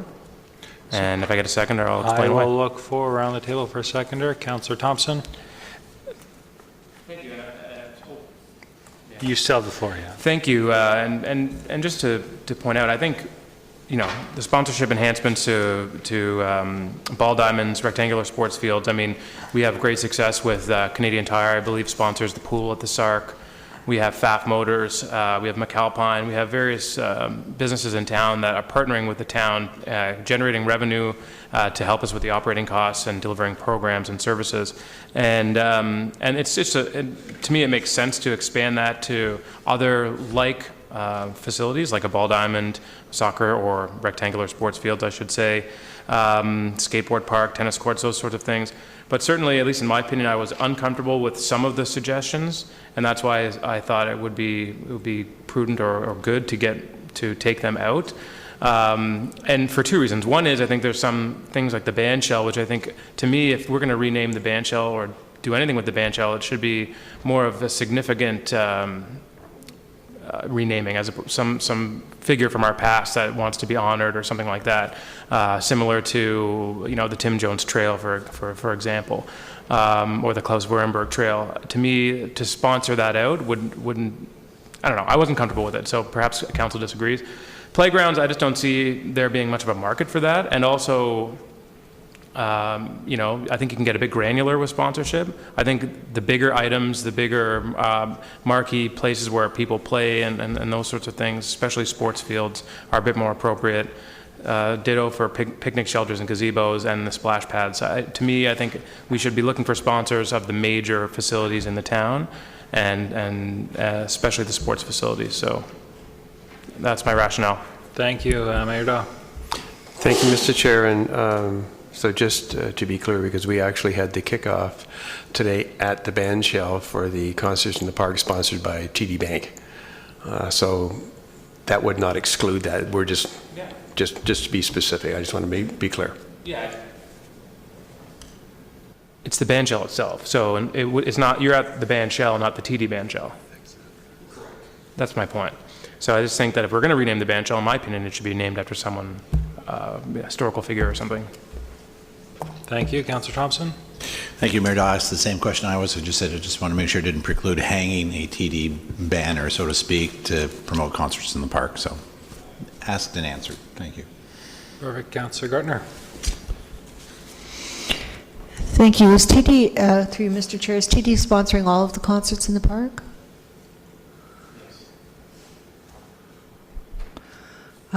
So with what Councillor, through you, Mr. Chair, with what Councillor Tom is talking about, would that be a naming, go under the naming policy? We couldn't just name something like the band shell without going through a council process, could we? Mr. Furman? The current facility naming policy focuses on a complete facility such as a park, so we couldn't rename Town Park without coming to council, or rename the Stronach Aurora Recreation Complex. What this program, with council's approval, would do would authorize staff to proceed with naming rights to specific assets within those larger facilities. So a band shell or a soccer field within the park, but not the entire park. Thank you to Councillor Tom. That's a good catch. I'm okay with this. I'm mostly against the splash pads and the playgrounds. So I'm okay with this. And also thank you for, well, you had to wait so long, but sorry you had to wait so long. Could you explain to me about the revenue? The revenue from advertising goes into... We're still just dealing with the amendment. We're in, apologies. I'm finished. Thank you. I'll just make a quick note before I call the vote. Councillor Tom, I couldn't agree more with this amendment. I think we could get into trouble if we're naming splash pads or playgrounds, what are those, the Beanie Baby, if we're advertising specifically or if somebody was advertising specifically to children in these locations, I'd have a big problem with that. So I very much agree with the amendment. All those in favor of the amendment? Any opposed? That's carried. Thank you. Back to the main motion as amended. Councillor Tom? I have no further comments. Thank you, Mr. Chair. Perfect. Councillor Gardner? Thank you. With respect to revenue, 100% of net, I'm on page 3, 100% of net revenue from advertising goes to general revenue, and 100% of the sponsorship revenue goes to recreation, the recreation sponsorship reserve account. So I don't really understand that. Is that promoting special programs, extra programs, increased service level programs? why are we putting that into a separate fund instead of putting it into general revenue to go towards rec? Mr. Furman? Through you, Mr. Chair. At the time the sponsorship program was approved, Council also approved that the net revenue from that go into this special reserve fund, specifically earmarked for youth programming. So currently, staff may draw upon that from time to time for, it could be enhanced or specialized youth programming as that may come up. What we're proposing in the recommendation is to allow sponsors to further designate, because some have expressed an interest in designating to seniors programs rather than youth programs, or to aquatics programs rather than youth programs. But that's the background on it. Council supported that recommendation at the time, that we designate those sponsorship dollars for programming needs as may arise. Thank you. Does council get an accounting for that? Do we get that in the budget? Through you, Mr. Chair, the amount that goes into the reserve fund is budgeted for, so, and it's reported out in actuals, and then through the budget process, funds are drawn from that as well. Thank you. So council has to approve the programs that this money's being spent on? Through you, Mr. Chair, and I would maybe defer to Mr. Elliott, but I do not believe Council approves the specific programs. Part of the budget process identifies the allocation of funds from the reserve into operating. And then staff does whatever they want with that money? Through you, Mr. Chair, that's correct. Yeah. I would like to see some more accountability around that. Thank you. Seeing no other comments or questions, all those in favor? Any opposed? Thank you. So we're almost at 10:30. We do have some people still in the audience. So could I poll the audience members to see what issues you're here for?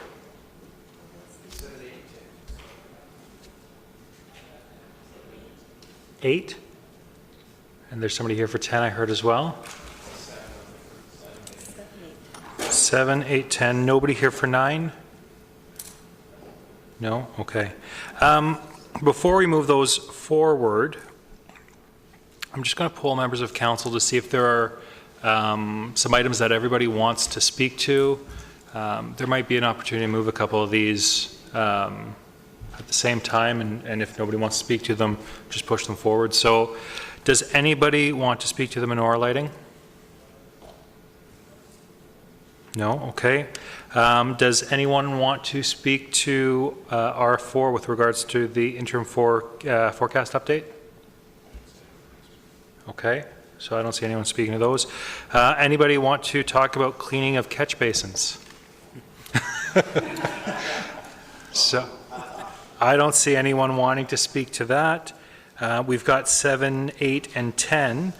So we'll deal with that separately. Anyone want to speak to item number 9 with regards to Knights Creek Home Corp? Certainly.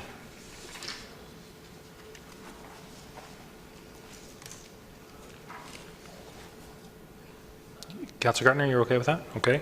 And then what about item number R11? Would anybody like to speak to that? Farmers Market? No. So I'll take a motion then to approve as recommended by staff items R2, R3, or sorry, items R3, R4, R5, R9, and R11, moved by Councillor Marakis, seconded by Councillor Tom. All those in favor? Anyone opposed? That's carried. Man, if everything was that easy. So we are now left with items number R7, 8, and 9. We'll start with R7. Oh, sorry, R7, 8, and 10. Pardon me. I'll look for a mover and seconder to that item. Moved by Mayor Daw, seconded by Councillor Thompson. Comments or questions on number R7?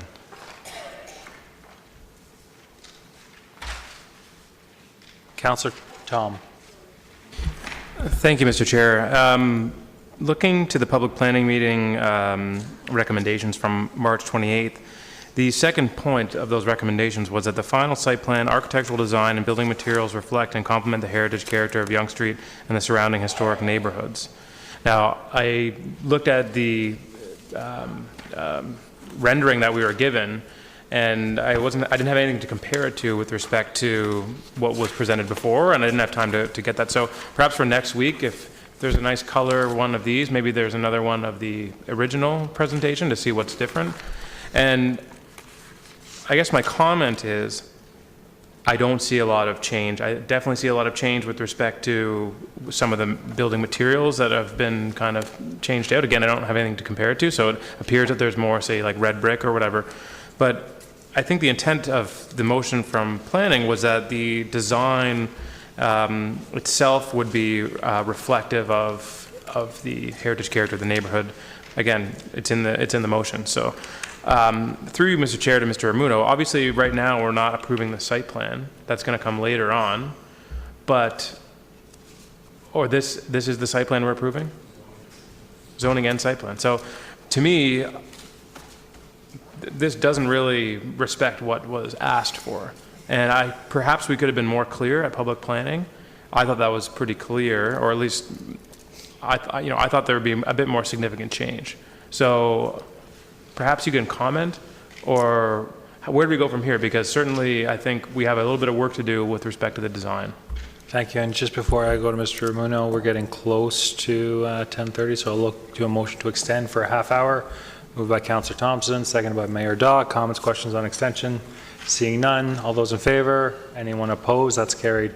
Mr. Ramuno, could you talk about next steps? Certainly, through you, Mr. Chair. I mean, the most significant change from the previous application was that the units were flankage units along Yonge Street, and the biggest change is those we've had them revise the elevation, so the 6 units are now perpendicular to Yonge Street, and you have those entrances off of Yonge Street, and creating that enhanced the Muse area down the middle of those 2 blocks. And I don't have the previous elevation in front of me, but I can certainly provide that to council for next week. But from a site plan design stage, the most significant change was reorienting those units so you have that streetscape presence on Yonge Street for those six units. Thank you, Mr. Chair. And I agree that what's in front of us is an improvement. I think Councillor Kim had mentioned during the questioning of the gentleman who was speaking on behalf of this during the delegation portion of our meeting. And obviously you can't replicate old architecture. He mentioned that the Treasure Hill development was a kind of a benchmark, but as Councillor Kim mentioned, I don't think that was council's benchmark from the last meeting. And so I think a significant amount of bandwidth was taken up at the public planning meeting with respect to how this development would fit into not only the Yonge Street area, but Temperance Street and Rubin Street and so forth. So I guess my question to Mr. Ramuno is, if this is the plan that's before us and we have to approve the site plan or not, what's the process if we ask for a revised site plan? Mr. Ramuno? Through you, Mr. Chair. If council wants us to, and the applicant to work on sort of enhancing or revising the architectural style, there is an option. I mean, council can still proceed if you're satisfied with the sort of the general site design layout. You can, direct us to, or adopt that recommendation, but revise a recommendation that at a future date we bring back a revised elevation to deal specifically with the architectural style of the 2 blocks. And we do have our control architect. They have seen the plans. They are continuing to review the plans. We do have a sample board of materials, but we can certainly bring back revised elevations to council. So not wanting to kind of shoot from the hip here at committee, at the table, perhaps because it is committee, we have a week until next week. I will, or we can work together, or whoever will work to perhaps look at whatever that amendment would look like, because I don't think I'm comfortable moving forward on this site plan the application in general, I think, is fine. The layout is fine. I just think that more work needs to be done to make sure it fits in with the neighborhood. So if that means that there has to be an amendment, I think it might be appropriate to inform our clerk staff and get the right motion to make the amendment at council. So, I mean, I don't want this to fail, so I'll allow it to move forward, at least for my part. I'll vote in favor of it to move forward to council, but I am not in favor of the site plan as presented. So if push came to shove and it was this or nothing, next week at council I'll be voting against it. But hopefully we can work for some sort of an amendment that will allow for the site plan to come back to council for further approval. Thank you, Mr. Chair. Thank you. Councillor Gartner. Thank you, Thank you, Mr. Chair. Could through you to Mr. Ramuno, could you explain why the lands are currently zoned promenade, downtown shoulder, central commercial, special mixed density residential, and EP? Mr. Ramuno?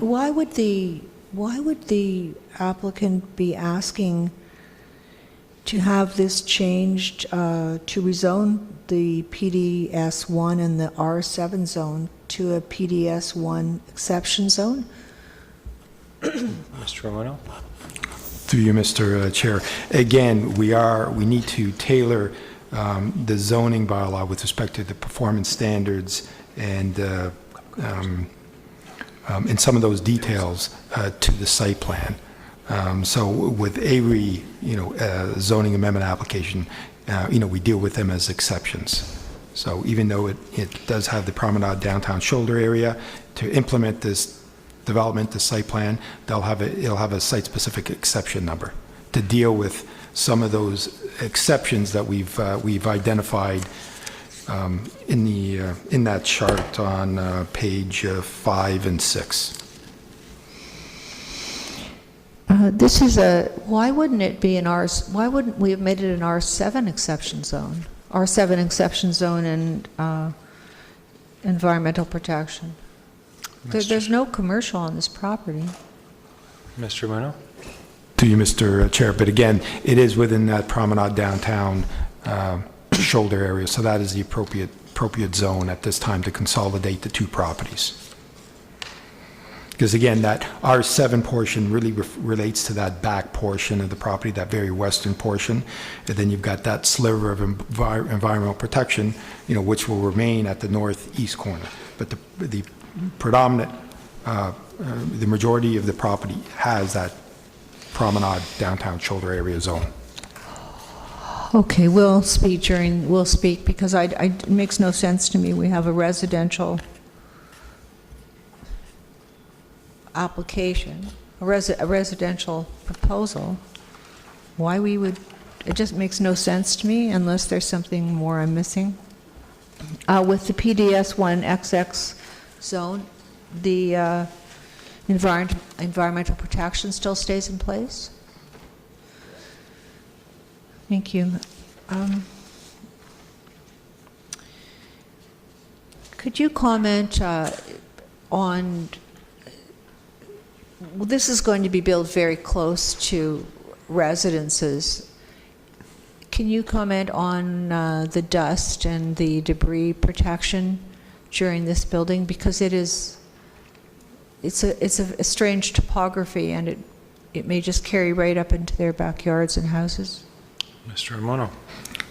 Certainly, through you, Mr. Chair. I mean, the majority of the construction access, obviously, or all of it, will have to occur off of Yonge Street. So, like any construction project, there will be some disturbance and, some noise and some debris, but we'll work with the applicants and their contractors, as we always do, to try and mitigate that during the construction period. But again, they won't really get access to, unless they're really required to do something, from that laneway. The majority of the access will be, or if not all of it, will be from Yonge Street. And again, there will be, the initial work will be the demolition of the two existing buildings on site, obviously first, when they get to that stage. Thank you. I'm not sure we've had anything actually demolished and rebuilt on Yonge Street. It's going to be interesting to see where the construction vehicles are going to park. and how we're going to work with that. Also, could you comment on the parking? It's a great reduction in the number of parking spaces. The zone, as it stands now, requires 1.5 spaces per dwelling and 20% to be visitor parking. Thank you. So it's going down from 85 spots, going down to 65. No, sorry, it's going down from 98.5 spots to 65. Mr. Romano? Through you, Mr. Chair. Yes, again, that parking standard, the 1.5, is still a holdover from the original parking rate within the old bylaw, but the new rate that's being proposed, the 1.1, is consistent with the new parking supply rate that was established in the Promenade Secondary Plan. And again, the parking and traffic studies were prepared, so the parking rate that's being, or supply that's being provided, the 65 spaces, is sufficient for the number of units, the 59 townhomes. Thank you. So there's, if each unit has one parking spot, which will probably happen, that means there's going to be 5.9 visitor spots. So we're going to be expecting these people to park on Yonge Street or in the neighborhood, visitors? Through you, Mr. Chair. Again, there are 65 in total for the 59. If there's any spillover, yes, they'd have to find, other locations to park. I mean, there is parking, on-street parking available just north of here on Yonge Street. Thank you. The thing that really bothers me about this application is that the driveway goes over the EP area. Mr. Romano? I mean, we're doing a driveway over an environmental protection area. I really never heard of anything like that. So how do we mitigate the runoff from the driveway, the chemicals and the gas? How are we mitigating that?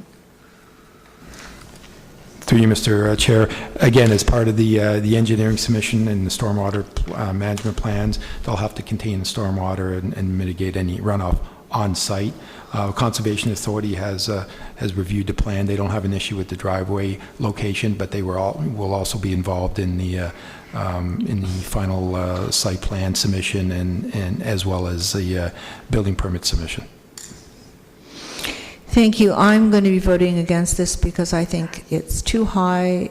It's considering the neighborhood is backing on too high, it's too dense. I think the parking is going to be a problem, and I think that the zoning is very strange, and of course the EP consideration. Thank you. Councillor Abel? Thank you, Mr. Chair. I'm going to be voting for this, and I welcome the developer. This is a very awkward property that we've seen before. We can use the tax assessment, we can use the infill on Yonge, and I think it's just great that they're coming forward. The one thing, I have a couple of comments. They're not accessible, they're not rental units, and they're not mixed residential and commercial. However, we have sent a benchmark, as was pointed out by the delegate. This is the way we are developing our downtown. We have stacked townhouses, and that's the way we are. So I can't see asking them to change that. We don't have an affordable housing policy in place, so we can't encourage that. But it's great to see this empty lot being developed, and they're most welcome, so I'll be supporting it. Mayor Daw? Thank you, Mr. Chair, and through you to Mr. Ramuno. Mr. Ramuno did mention the control architect. So with respect to that, and that's the planning partnership who was just here earlier, are they satisfied that the design of this development fits in with the neighborhood? Or have you gotten that back from them? Through you, Mr. Chair, yes, they are. and they will continue to be involved in final review of the final permit drawings and some of the building materials. The applicant did submit a sample board of building materials, and we'll be reviewing those with our control architect. Again, it's a combination of stone, brickwork, and some cement siding, and some colors as well. But if council so chooses, we'll continue to work with the applicant with respect to revisions to the architectural style. Thank you. So with respect to Councillor Tom's concerns in terms of the compatibility with surrounding areas, and I'm not sure if you can speak to this or not, through you, Mr. Chair, to Mr. Ramuno, how do they make that determination? Are you comfortable speaking to that? Mr. Ramuno? Certainly, through you, Mr. Mayor, Mr. Chair. Again, we have received a comment from the Planning Partnership, and they were satisfied with the general style and architecture of the building, and they thought it was compatible, to the surrounding area. I mean, we do have a mix in this location. We do have just immediately to the southwest. Name of that home slips my mind, but again, over to Temperance Street, we have some older residential dwellings. But again, the style of development, even with the flat roofs and the combination of building materials, was deemed to be compatible from an architectural standpoint.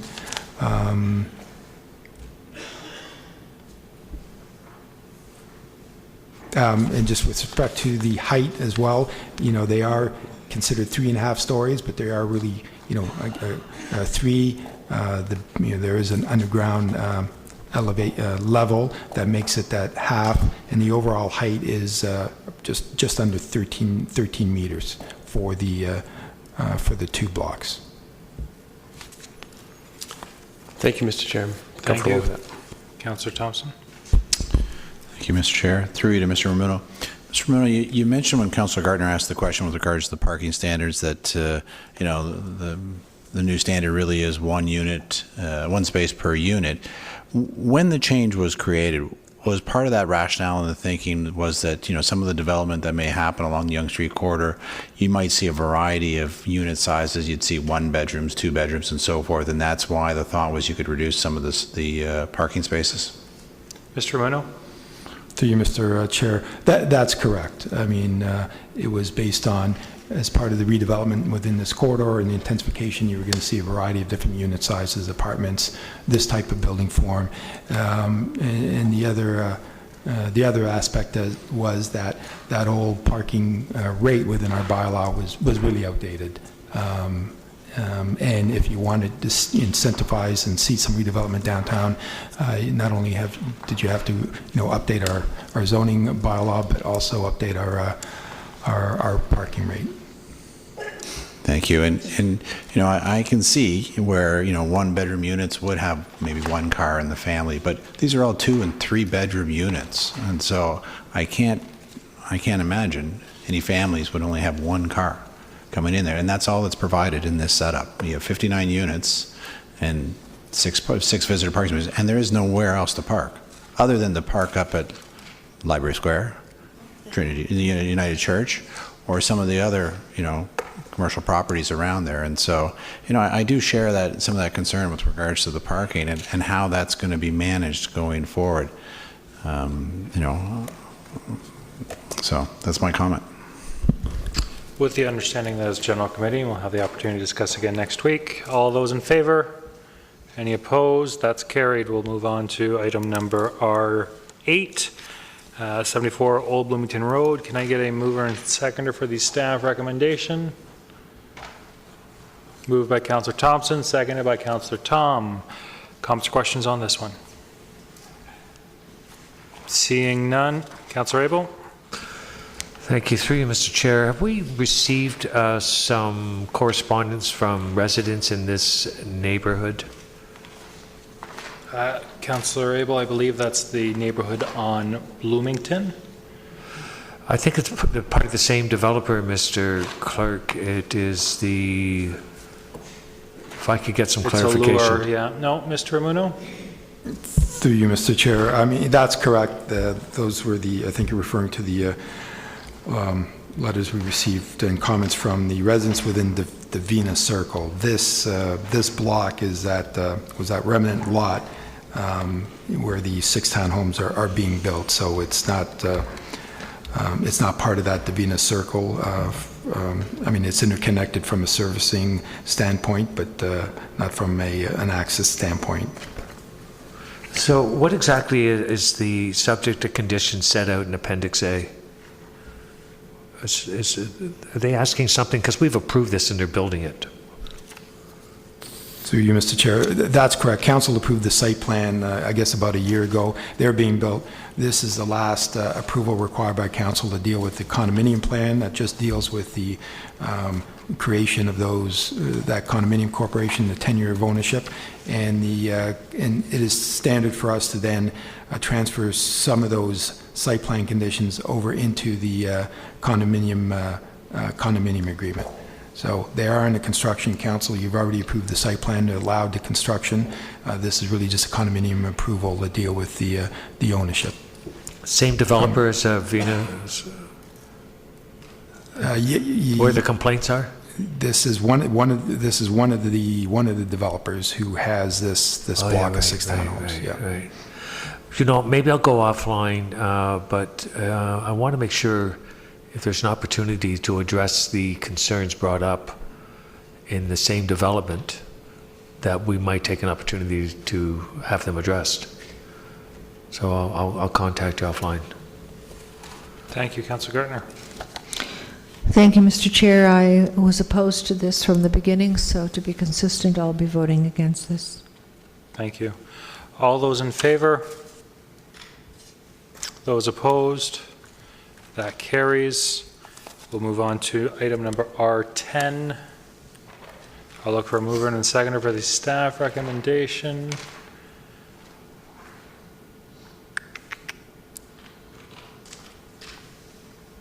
Moved by Mayor Daw, seconded by Councillor Humphreys. Okay. Sounds good. Seconded by Councillor Humphreys. Comments or questions on this one? Seeing none. All those in favor? Anyone opposed? That's carried. That brings our formal agenda to an end. We'll now move around the table for new business. Mayor Daw. Thank you, sir. I know that we have received a couple of emails with respect to access onto public property, town property from private homes, gates and rear fences and things like that. And this actually goes back, I think, Mr. Downey, to the Case Woodlot. I think was the first discussion I remember with this. Goes back a couple of years. But I'm just wondering if we could ask staff to look into what the process might be. Because I also had requests from people who are in the 2C area in terms of looking at getting access to the trail system back there. So if we could perhaps ask Mr. Nader-Rosny to look into it and come back to us, I'd appreciate that. Sure. Sounds good. Thank you. Councillor Kim. Tom? Humphreys? Is that no? No. Councillor Gertner. Thank you, Mr. Chair. Some of us had a great time at the Gay Pride Parade, hence the flag that I haven't found a way to hang properly. Also, some of us had a really good time at the lawn bowling on Sunday, and I would suggest that everybody give it a try because it looks easy, but it's really hard to figure out. And it was hot. Also, we didn't have a presence at the Pride Parade last year, so I'd like to thank Ms. Mackenzie Smith for arranging that. And when we leave notices on doors of homes where there are complaints, It seems to me that sometimes maybe those people are renters and not owners, or they may be out of town. Would it not be better to send something in the mail so that we could? It's a kind of a vacant thing. What if the property is vacant, and would it be a good idea to send a letter so that the owner gets it, and if the owner has moved on, then our requirements get forwarded to a new address?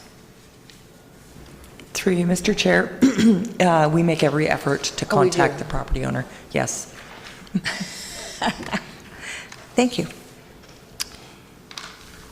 Councillor Morakis. Thank you, Mr. Chair. There's some concerns with some fire ants on some properties on Deer Glen Terrace, and their properties back onto Shepherd's Bush, and it's becoming almost a safety issue. The residents cannot even go into their backyards. They've looked at cleaning it up and having it fumigated and taking all the proper procedures, but it's a very costly procedure. And the concern is that if they do spend the money to do the remediation, that if you don't clean up all the areas that are infected, that it would just come back. And so my concern is that because of the close proximity to Shepherd's Bush and the trails in behind there, that they might actually be infested with fire ants as well. And so the concern is if the residents do the cleanup, that it would come back if we don't look at possibly cleaning up, or Lake Simcoe. So I'm wondering if staff can have discussions with Lake Simcoe and do an investigation and see if there is an infestation of fire ants within that area. I'm getting a head nod from Mr. Nadarozny, so I think your concerns have been noted. Okay. And just one more, and in regards to the access to public spaces, will we be getting options within that report? Will we be getting options within the information report that Mayor Dawes requested? Staff will review the situation and bring something forward to council, yes. Okay. Thank you. Councillor Gartner? Thank you. Yeah, I called Mr. Walter at the Lake Simcoe Region CA today. He wasn't home. I wasn't home. He wasn't in. I left a message for him. So perhaps I'll see what he has to say and ask him to call you, Mr. CAO. Thank you. And I didn't ask this. I forgot to ask this with Hallmark. Through you, Mr. Chair, to Mr. CAO, is there going to be an oversight process with respect to the building of the Diamond and the washroom and the ballpark? Mr. CAO? Through you, Mr. Chair, there'll be an update report to council in July on that project. Thank you. I'd like to take a moment to thank all of my peers around the table. You guys were very quick on your buttons this evening, and it didn't seem like it sped things up. It has been a long meeting, but I appreciate everyone being eager to speak and moving things along in that way. So it's greatly appreciated. Makes chairing a meeting easy. So thank you very much. I will look for a motion to adjourn. Councillor Tom, Councillor Gartner. All those in favor? Anyone opposed? That's carried. Have a great night.